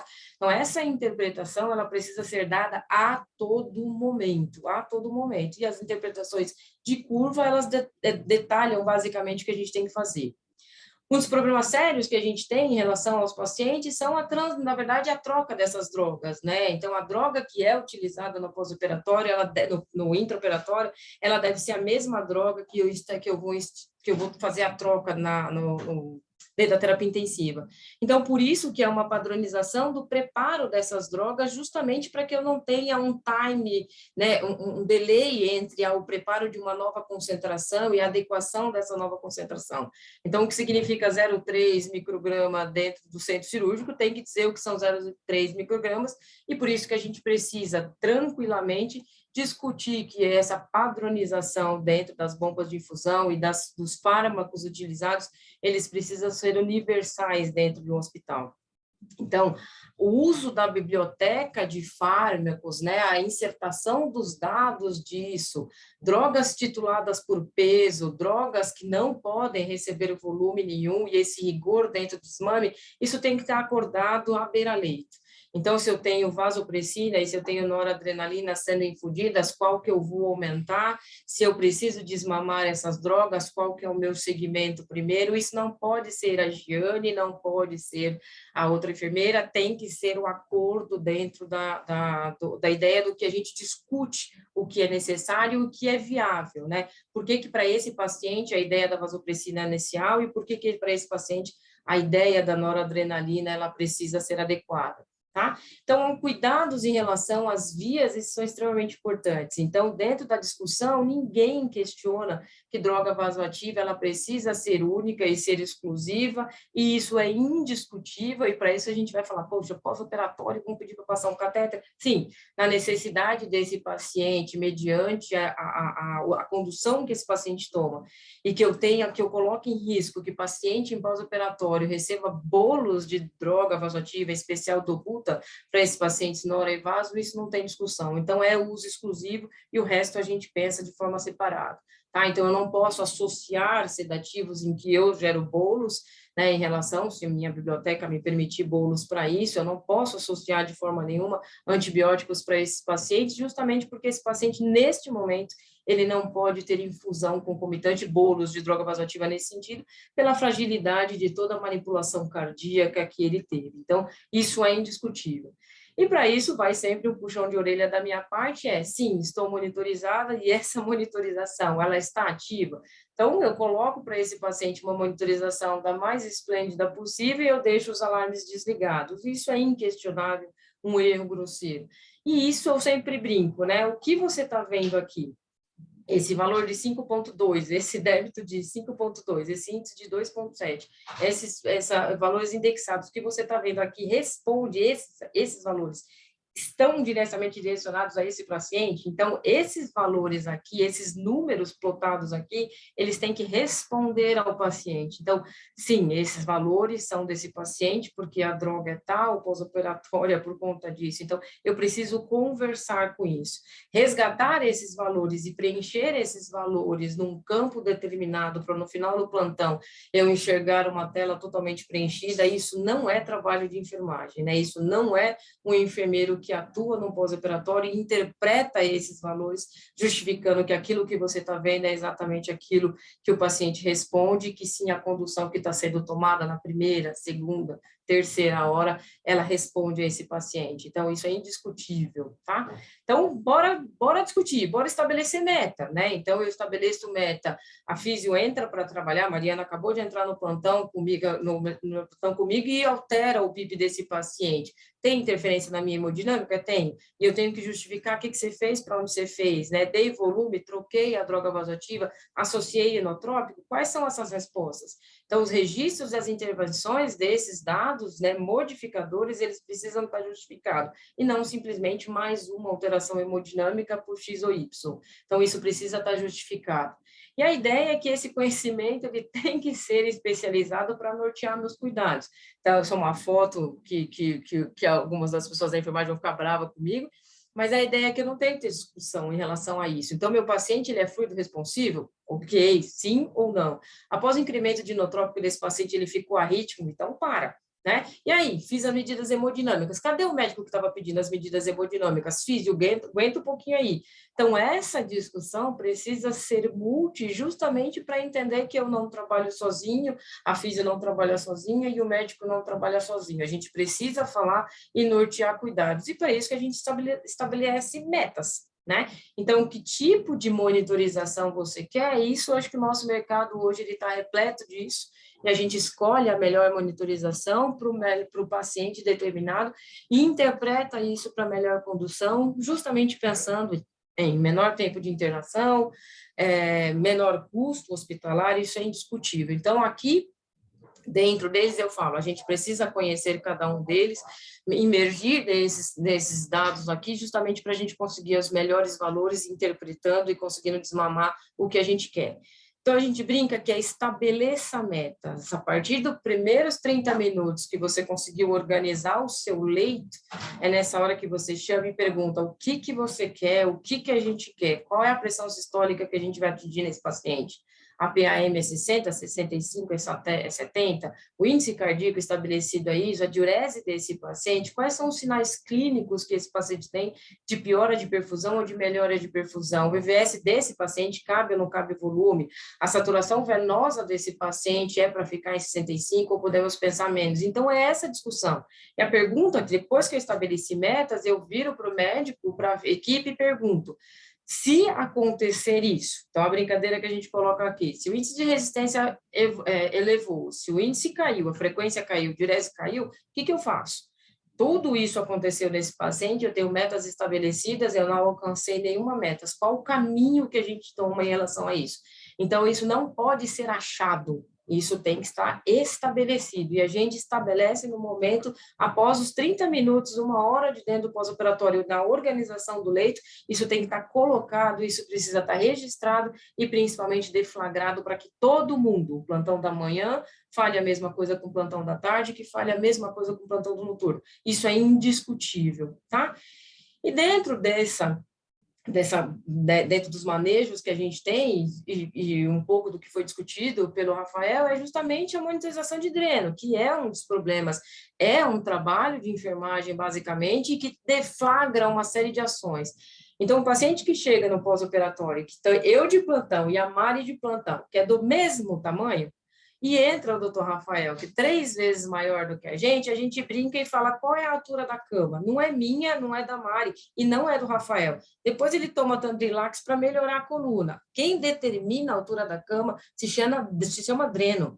Então, a cama vai subir, a cama vai descer para eu deixar esse dreno o mais esticado possível e que a gente consiga entender e visualizar. Então, a ideia é, esse paciente tem risco muito grande de sangrar, imediatamente zerado os drenos na chegada desse paciente e contabilizado nas primeiras 12 horas esse débito de hora em hora. Sinais de alerta, essa discussão que o Rafael falou, que tem muito, né, dentro da discussão qual é o valor, o que foi estabelecido para dentro do hospital é que esses pacientes, né, com débito, né, menor, mais que, né, 100 ml na primeira hora ou 3 horas, 200 ml, isso tem que acionar a equipe rapidamente. Né? Outra discussão, HB ou instabilidade hemodinâmica, isso transfere muito, denota que o nosso paciente está sangrando e está instável, e a gente tem a possibilidade de uma série de medicações para ser feita e ações para ser feitas, e a gente também conta, assim, com o acionamento do código hemorrágico, que traz muito dos exames laboratoriais que a gente colheu, do ROTEM que a gente pensou, e que a gente tem outras séries, né, acionamento de banco de sangue, laboratório, cirurgia, tudo para que a gente consiga deflagrar da melhor maneira possível e que a gente consiga impedir desse sangramento. Então, esse trabalho aqui é um trabalho de 1994, que fala que a gente não sabe cuidar de pacientes com dreno, que os drenos dobram, os drenos torcem, e aí a gente mostra que dentro de um raio-x, simplesmente, que você observa que esse paciente ele tinha uma drenagem de 50 ml nas últimas 3 horas e, de repente, o paciente não tem absolutamente nada. Posso acreditar que esse paciente tenha melhorado o suficiente, que ele não esteja mais sangrando, mas eu posso imaginar que dentro desse raio-x eu tenho um tracionamento, tem uma dobrada desse dreno aí que realmente não vai sangrar. Um paciente que estava tudo bem, tranquilo, e de repente aparece com enfisema subcutâneo e piora a ventilação mecânica desse paciente, demonstra que esse dreno foi tracionado e eu tenho um campo dos campos para fora.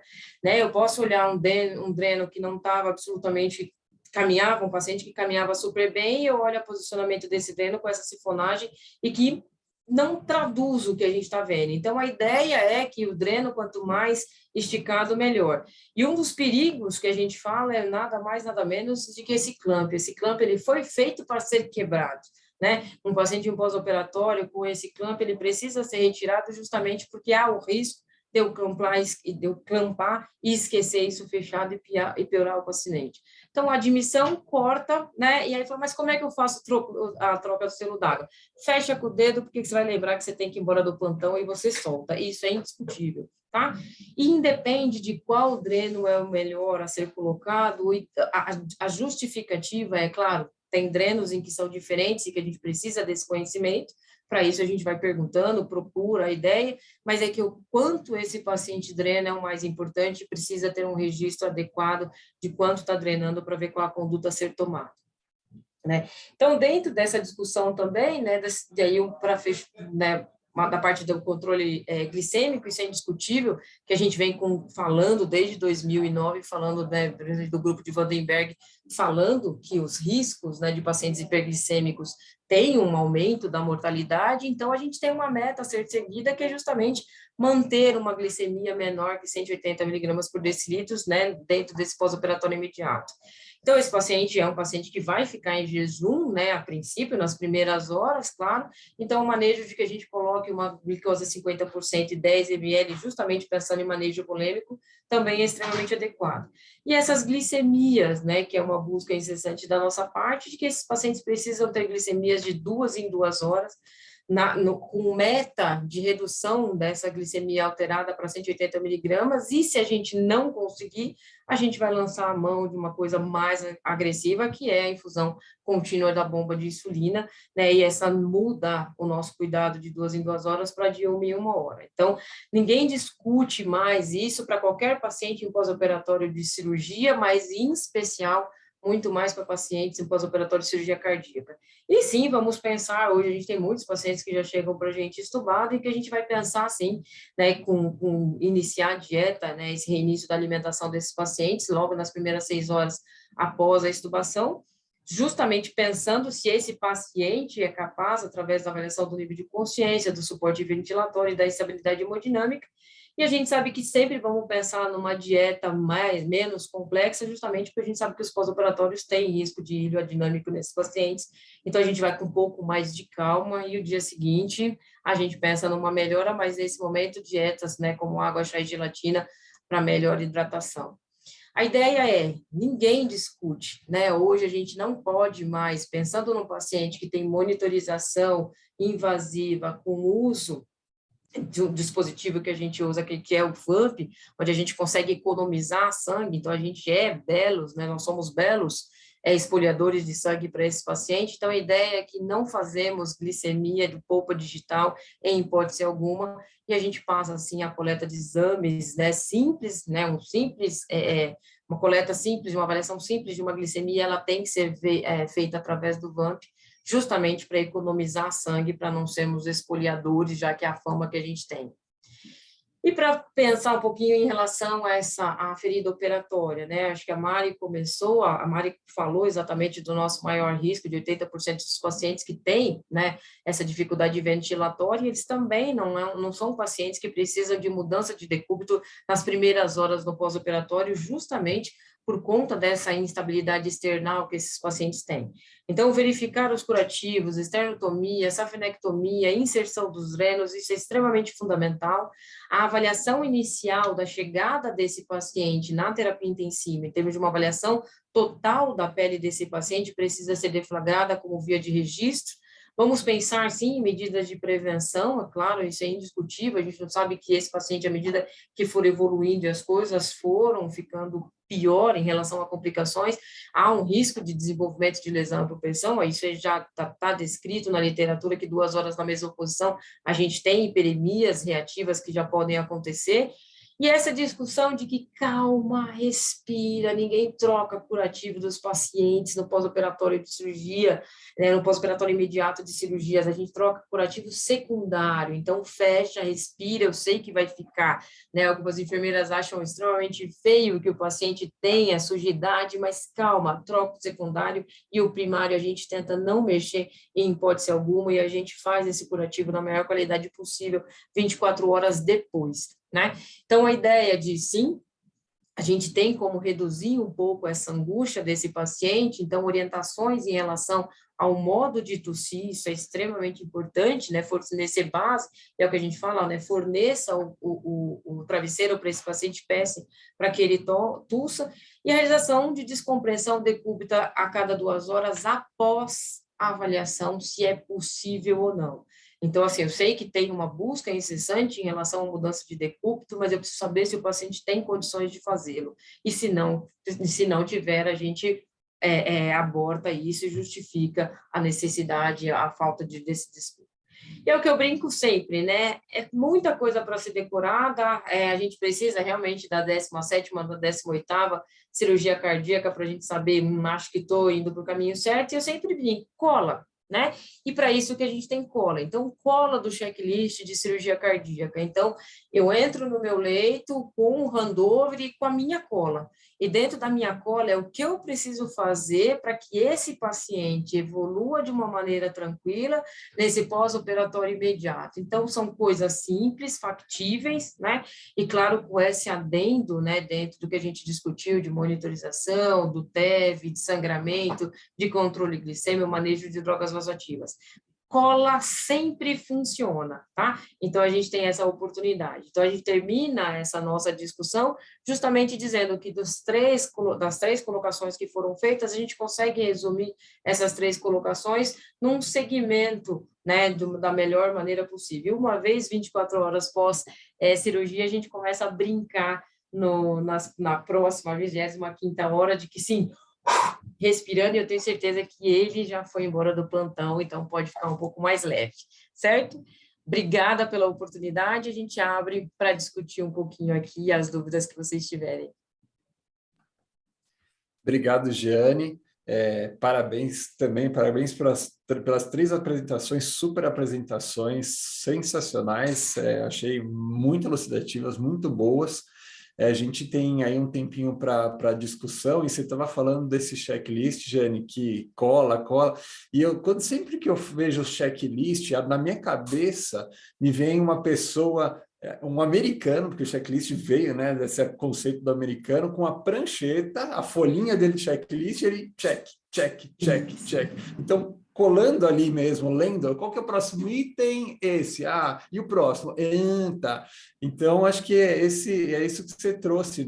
Acho que é muito melhor a gente não esquecer de nada, né? E fazer todos os passos do que a gente querer memorizar. Isso vem com o tempo, isso não tem problema, mas não precisa saber logo no começo. Acho que o checklist está aí para isso. Nós estamos com mais de 100 pessoas conectadas, né? E tem algumas perguntas, e eu estimulo ao pessoal que queira perguntar, deixar as perguntas. Eu quero dar preferência para as perguntas que vocês enviem aí, mas Rafa, Mariane, Jane, acho que fiquem à vontade também de complementar, questionar entre vocês aí, está tudo em aberto para esse bate-papo. Tem uma pergunta da Raíssa, que é bem interessante, ela é direcionada para a Mariana, ela está perguntando com relação às manobras de expansão pulmonar, né? E sobre as manobras de expansão pulmonar no pós-operatório imediato, foi mostrado um protocolo com PIP de 20 a 30 centímetros de água. E ela queria saber se isso é feito com o paciente completamente entregue à ventilação. Bom, Raíssa, boa noite, obrigada pela pergunta. Então, na verdade, as manobras de recrutamento alveolar sempre são acompanhadas pelo médico, né, para ajustar o sedativo, e sim, o paciente tem que estar em pressão controlada sem interferir na ventilação mecânica, para evitar barotrauma, pneumotórax e uma outra complicação pulmonar. Então, sim, tem que estar entregue à ventilação. Legal.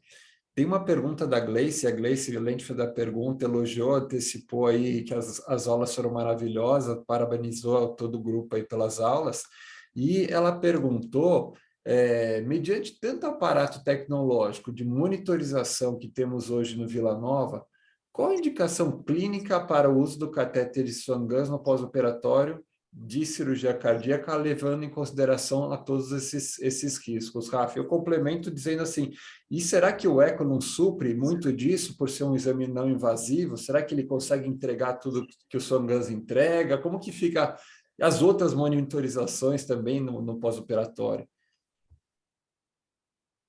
Essa é a melhor pergunta para esse momento, né? Então, não tem nada mais bacana do que discutir monitorização no pós-operatório de cirurgia cardíaca. Vocês podem me achar que eu sou um fóssil do Swan-Ganz, né? Mas realmente o Swan-Ganz ainda tem lugar na monitorização do pós-operatório de cirurgia cardíaca. É bem verdade que esse é um lugar bem pequeno em relação ao que já tivemos anteriormente. Então, eu acho que tem algumas situações muito específicas. Por exemplo, o Swan-Ganz ele é extremamente bem indicado no transplante cardíaco, em situações de hipertensão pulmonar. Eu acho que esse é o grande nicho em que o Swan-Ganz nos ajuda muito. Ou seja, o Swan-Ganz já não é mais aquele dispositivo que vai nos guiar exatamente em relação a índice, débito. Essas informações eu consigo de maneira minimamente invasiva. Mas aquele paciente que vai fazer uma cirurgia combinada, que tem hipertensão pulmonar, ele faz uma diferença danada no manejo desses pacientes. Se vão precisar de NO, se esse paciente respondeu à troca ou plastia valvar, se esse paciente está fazendo uma crise de hipertensão pulmonar. Então, eu diria que os dois grandes nichos em que o Swan-Ganz ainda tem um grande lugar e que acho difícil que ele seja substituído são o transplante cardíaco e as cirurgias em que o paciente tem uma hipertensão pulmonar importante, especialmente naqueles pacientes com hipertensão pulmonar quase sistêmica ou suprassistêmica. Esses são os grandes lugares para o Swan-Ganz. Naturalmente, o Swan-Ganz ainda tem um lugar que é quase um Olimpo, daquele paciente de muito difícil manejo do choque. Aquele paciente que está nasarcado, não é o cara para fase aguda, mas aquele paciente que está nasarcado, tem disfunção renal, diurético num diurético, um inotrópico, nesse caso extremamente complexo, o Swan-Ganz pode ser de valia, mas ele vai um pouco além do pós-operatório da cirurgia cardíaca. Indo um pouco na questão do eco, André, eu acho que o eco é uma ferramenta valiosíssima para o manejo hemodinâmico desse paciente beira-leito. Então, eu espero de verdade que a gente evolua na UTI para que o estetoscópio seja complementado, eventualmente até substituído pelo ultrassom e pelo eco. Eu acho que o eco vai dar informações importantíssimas em 3 pontos, pelo menos, em relação... Eu estou falando de fast eco, não estou nem falando de eco profissional, oficial e assim por diante. Vai falar se tem derrame pericárdico e se tem tamponamento. Vai te dar uma visão global quanto à função ventricular. Então, aquele paciente tem uma disfunção ventricular grave, já é facilmente identificável, com o mínimo de experiência já é possível identificar aquela grosseria da disfunção ventricular, e status volêmico com avaliação de VE-cava. Esses 3 pontos já são fundamentais para o manejo hemodinâmico, sem contar com ultrassom para tórax, pneumotórax, congestão e assim por diante. Mas o eco, pelo menos nesses 3 elementos, derrame pericárdico, função ventricular e avaliação volêmica, né, em relação à cava, ele é absolutamente importante. Legal, perfeito. Tem algumas perguntas aqui no Q&A, então eu quero passar as perguntas do Q&A. O Henrique está perguntando, parabenizou a todos pela apresentação, perguntando para o Rafa. Quanto ao manejo do sangramento, temos alguma forma de acesso ao fluxograma guiado pelo Rotem? Com certeza, Henrique, com certeza. A gente usou o mote dessa sessão para atualizar e construir, aperfeiçoar o nosso POP de cirurgia cardíaca aqui do Vila, e no nosso POP vai ter a descrição de como manejar o sangramento pelo Rotem. Mas, de qualquer forma, a publicação da qual a gente extrai esse dado é uma publicação do Gorlinger, da Anesthesiology, de 2012. Então, é uma publicação, né, da Anesthesiology, uma publicação super importante, né, de um serviço alemão. Mas, sim, estará no nosso POP esse manejo guiado por Rotem. E é extremamente interessante como a gente minimiza o uso de hemocomponente, de hemoderivado, e vai usar Veripec, concentrado fibrinogênico, plaqueta guiada. É muito interessante fazer isso guiado por Rotem. Legal. Uma pergunta, Jane, que é super interessante aqui do Ronald, ele está falando sobre o dimensionamento da equipe de enfermagem, né? Na questão do dimensionamento e quantitativo de pacientes, quando a gente tem um paciente em pós-operatório, imagina um pós-operatório imediato, né, que demanda mais cuidado, no plantão, na UTI, muda essa necessidade de dimensionamento dos profissionais? Como que funciona isso? A presença desses pacientes?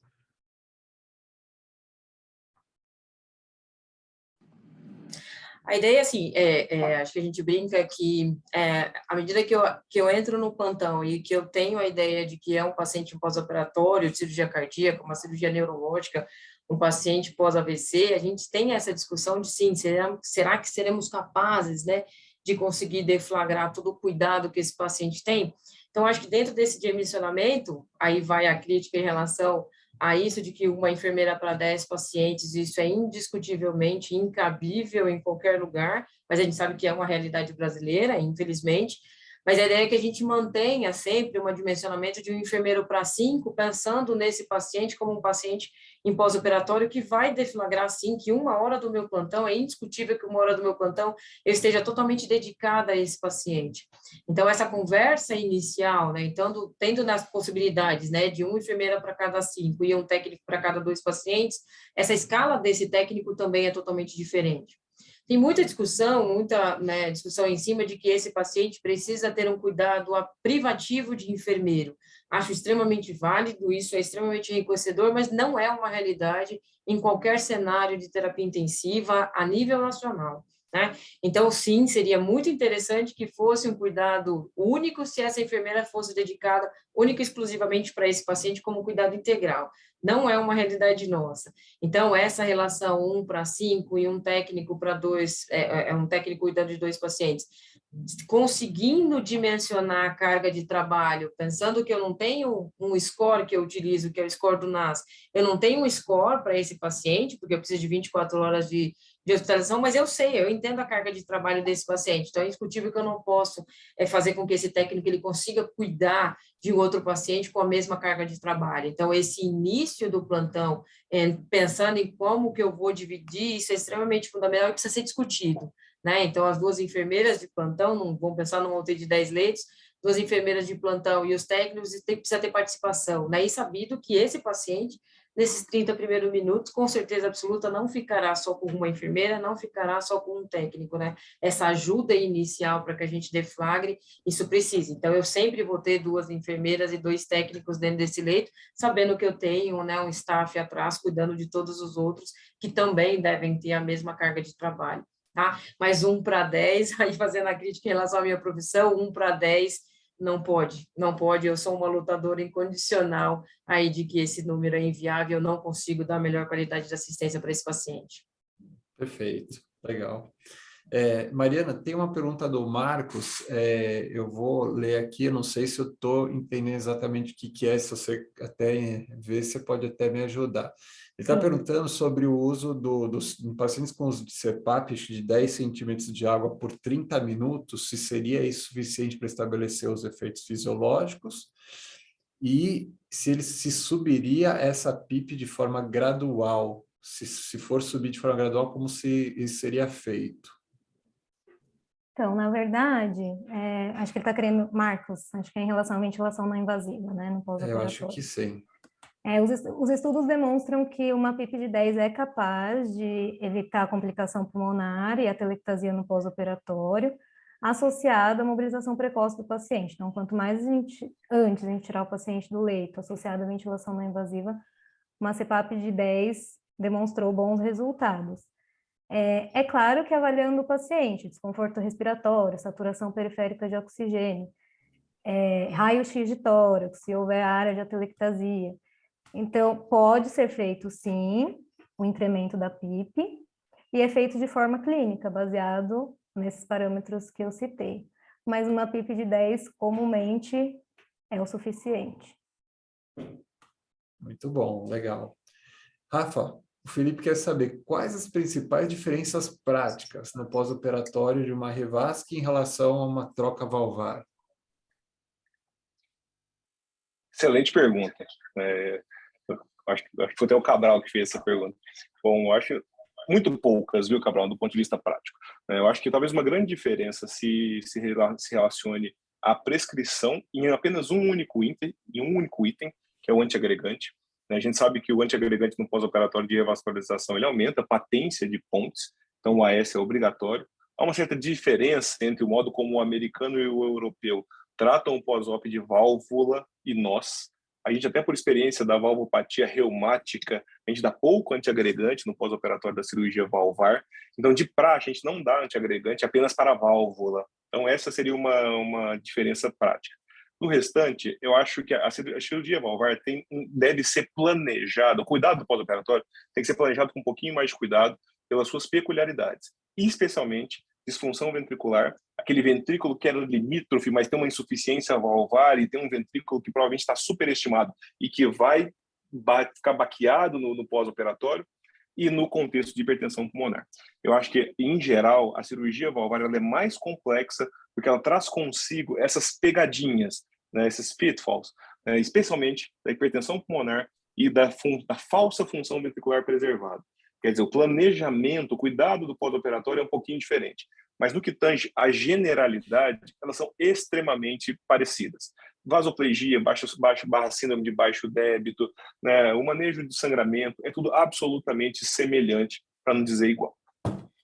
Legal. Tem algumas perguntinhas, eu queria aproveitar para responder o pessoal, apesar de a gente estar adiantado, mas acho que é super importante, são muito relevantes. O Vitor está perguntando, Rafa, com relação ao manejo de fármaco vasoativo, principalmente no paciente com vasoplegia. Quando que a gente vai associar um segundo vasopressor, por exemplo, a vasopressina, junto com a nora? Também uma pergunta que ele coloca junto, se tem espaço para adrenalina, principalmente, talvez ele está pensando, não sei se em dose beta, ou quando a dobuta causa muita vasodilatação, e sua experiência com azul de metileno, é só para colorir a urina ou vale a pena?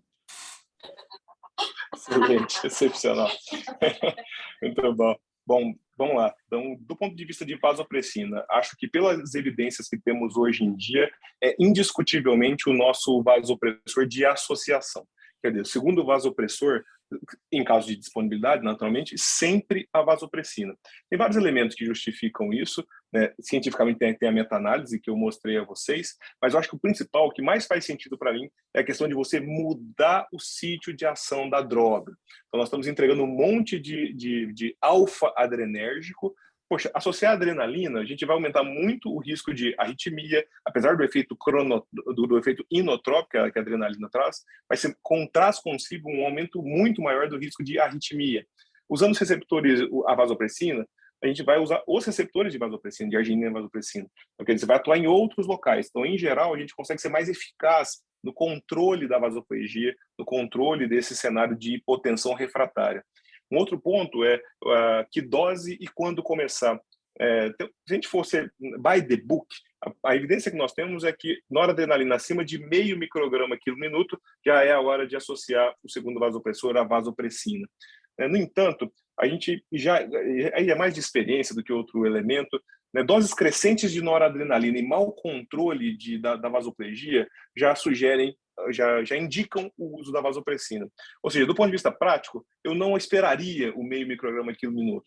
Poxa, 0,2, 0,3 de nora, ascendente, paciente com aquela pressãozinha 60, 65, quer dizer, não está controlando, a dose está ascendente, ou seja, a tendência da noradrenalina é ascendente, associar a vasopressina. Outro ponto polêmico, se a gente for em relação à dose máxima, né? A gente tem de bula de vasopressina 0,04 unidade por minuto. Isso é bula, né? Então, do ponto de vista prático, a gente tem alguns pequenos trabalhos que chegam até 0,06 unidade por minuto. Então, acho que dá para extrapolar de 0,04 a 0,06 unidade por minuto como dose máxima. Adrenalina, acho que, poxa, só em situações de desespero, e não havendo a possibilidade de vasopressina, a gente ganha muito em efeito porarrítmico, sem ganhar tanto em efeito vasopressor. Se quiser um inotrópico, acho que a dobutamina é um inotrópico um pouco melhor do que a adrenalina, acho que essa associação é um pouco mais adequada. E azul de metileno. Azul de metileno tem 2 pequenos estudos tratando de azul de metileno em vasoplegia refratária no pós-operatório de cirurgia cardíaca. De forma pouco habitual, o uso do azul de metileno nessas situações foi um uso pontual, em bolos, né, com uma dose que é feita no decorrer de 1 hora. Então, a imensa maioria das vezes, 4 a 5 ampolas diluídas em 100 ml de soro para correr em 1 hora. Esse é o modo como foi estudado o azul de metileno na síndrome vasoplégica pós-cirurgia cardíaca. Coloco como terceira opção. Noradrenalina, em ascensão, passou de 0,2, 0,3 no programa, está subindo, associa a vasopressina. Poxa, não resolveu com tudo isso, azul de metileno é a terceira opção. Acho que é isso.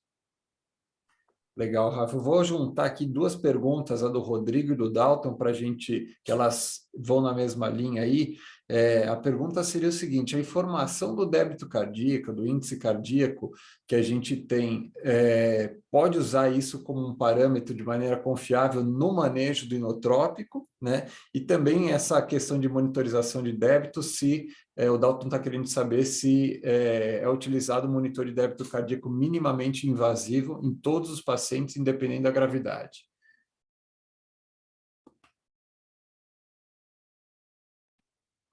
Mais uma vez, ótimas perguntas. Primeira resposta para o Rodrigão: sim, o monitor de débito minimamente invasivo já tem alguns estudos falando da sua boa correlação com o método padrão, que é o método Swan-Ganz, no cenário do pós-operatório de cirurgia cardíaca. Ou seja, é sim um método validado. Isso vale, inclusive, para os métodos minimamente invasivos não calibrados, como, por exemplo, o EVMIL da Edwards, enfim. Então, isso é validado, então a gente pode sim confiar nessa informação, tanto para o manejo de entrada, desmame de inotrópico.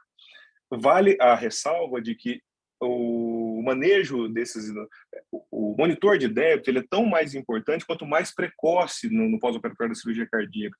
Então, sem dúvida, nesse período de 4, 8, 12 horas no pós-operatório, ele tem uma grande valia. Claro que tem as suas limitações, e são limitações genéricas. Aquele paciente muito instável, com alta dose de vasopressor, a infibrilação atrial, esse paciente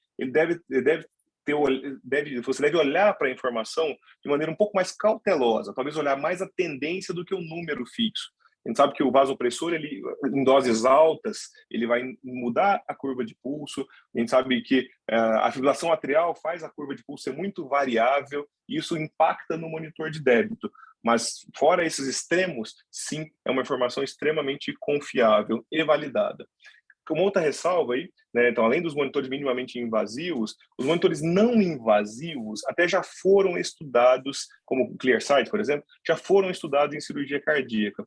Há uma certa validação, mas a limitação dele é muito maior, por ser um elemento periférico que sofre impacto de vasopressor mais facilmente, com doses menores. A perfusão orgânica faz toda a diferença. Então, o não invasivo não é o adequado para a nossa cirurgia cardíaca. Por outro lado, eu acho que todas as cirurgias cardíacas, em havendo disponibilidade, tem que ter o seu débito cardíaco monitorizado, e o método de escolha é o minimamente invasivo.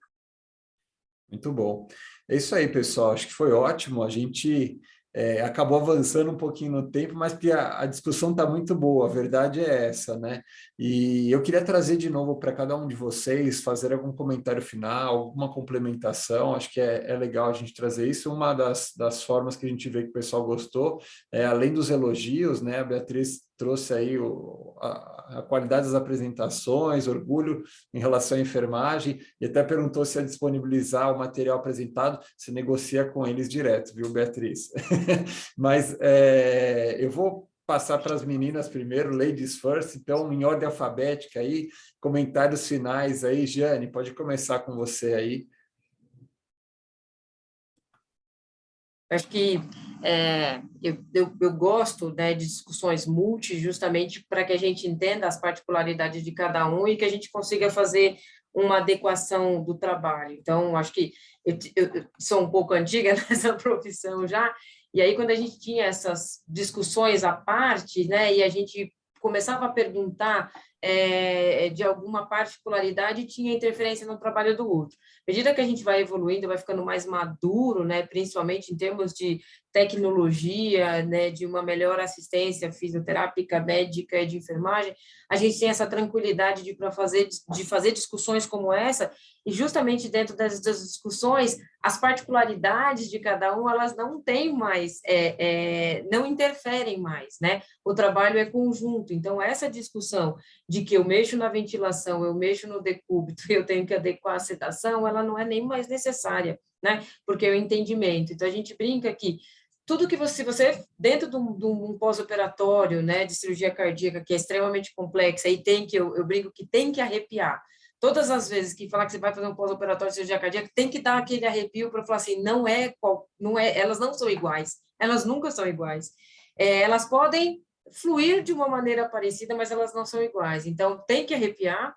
E a ideia é de que quando a gente estabelece metas e essa discussão que a gente faz após os 30 minutos e saber para que caminho a gente vai, isso indiscutivelmente vai fazer um atendimento diferente para esse paciente com uma melhora significativa. Então, não existe mais o meu e o seu, existe o nosso dentro da terapia intensiva, existe o nosso dentro da cirurgia cardíaca. Não tem que ter particularidades, tem que ter unificação. Por isso que é muito bacana esse tipo de discussão, em que a gente consegue colocar todo o trabalho de todo mundo junto e para o melhor entendimento, para o melhor segmento.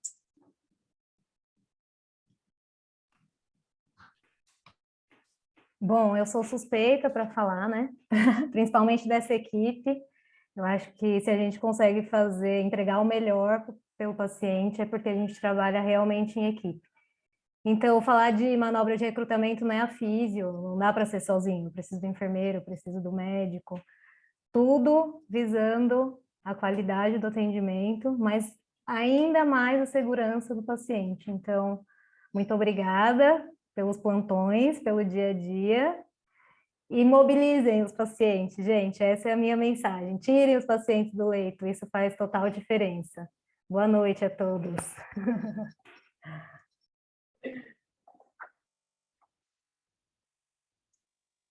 André, eu estou extremamente feliz com essa sessão, né, que já são quase 10 horas da noite, a gente tem ainda mais de 80 pessoas conosco aqui, e eu estou extremamente feliz. Quero agradecer, a minha lista de agradecimento é um pouco comprida, eu quero agradecer o Vitor Fleury, uma das lideranças do nosso time, que foi um dos grandes responsáveis por unir as pontas e tornar essa sessão possível.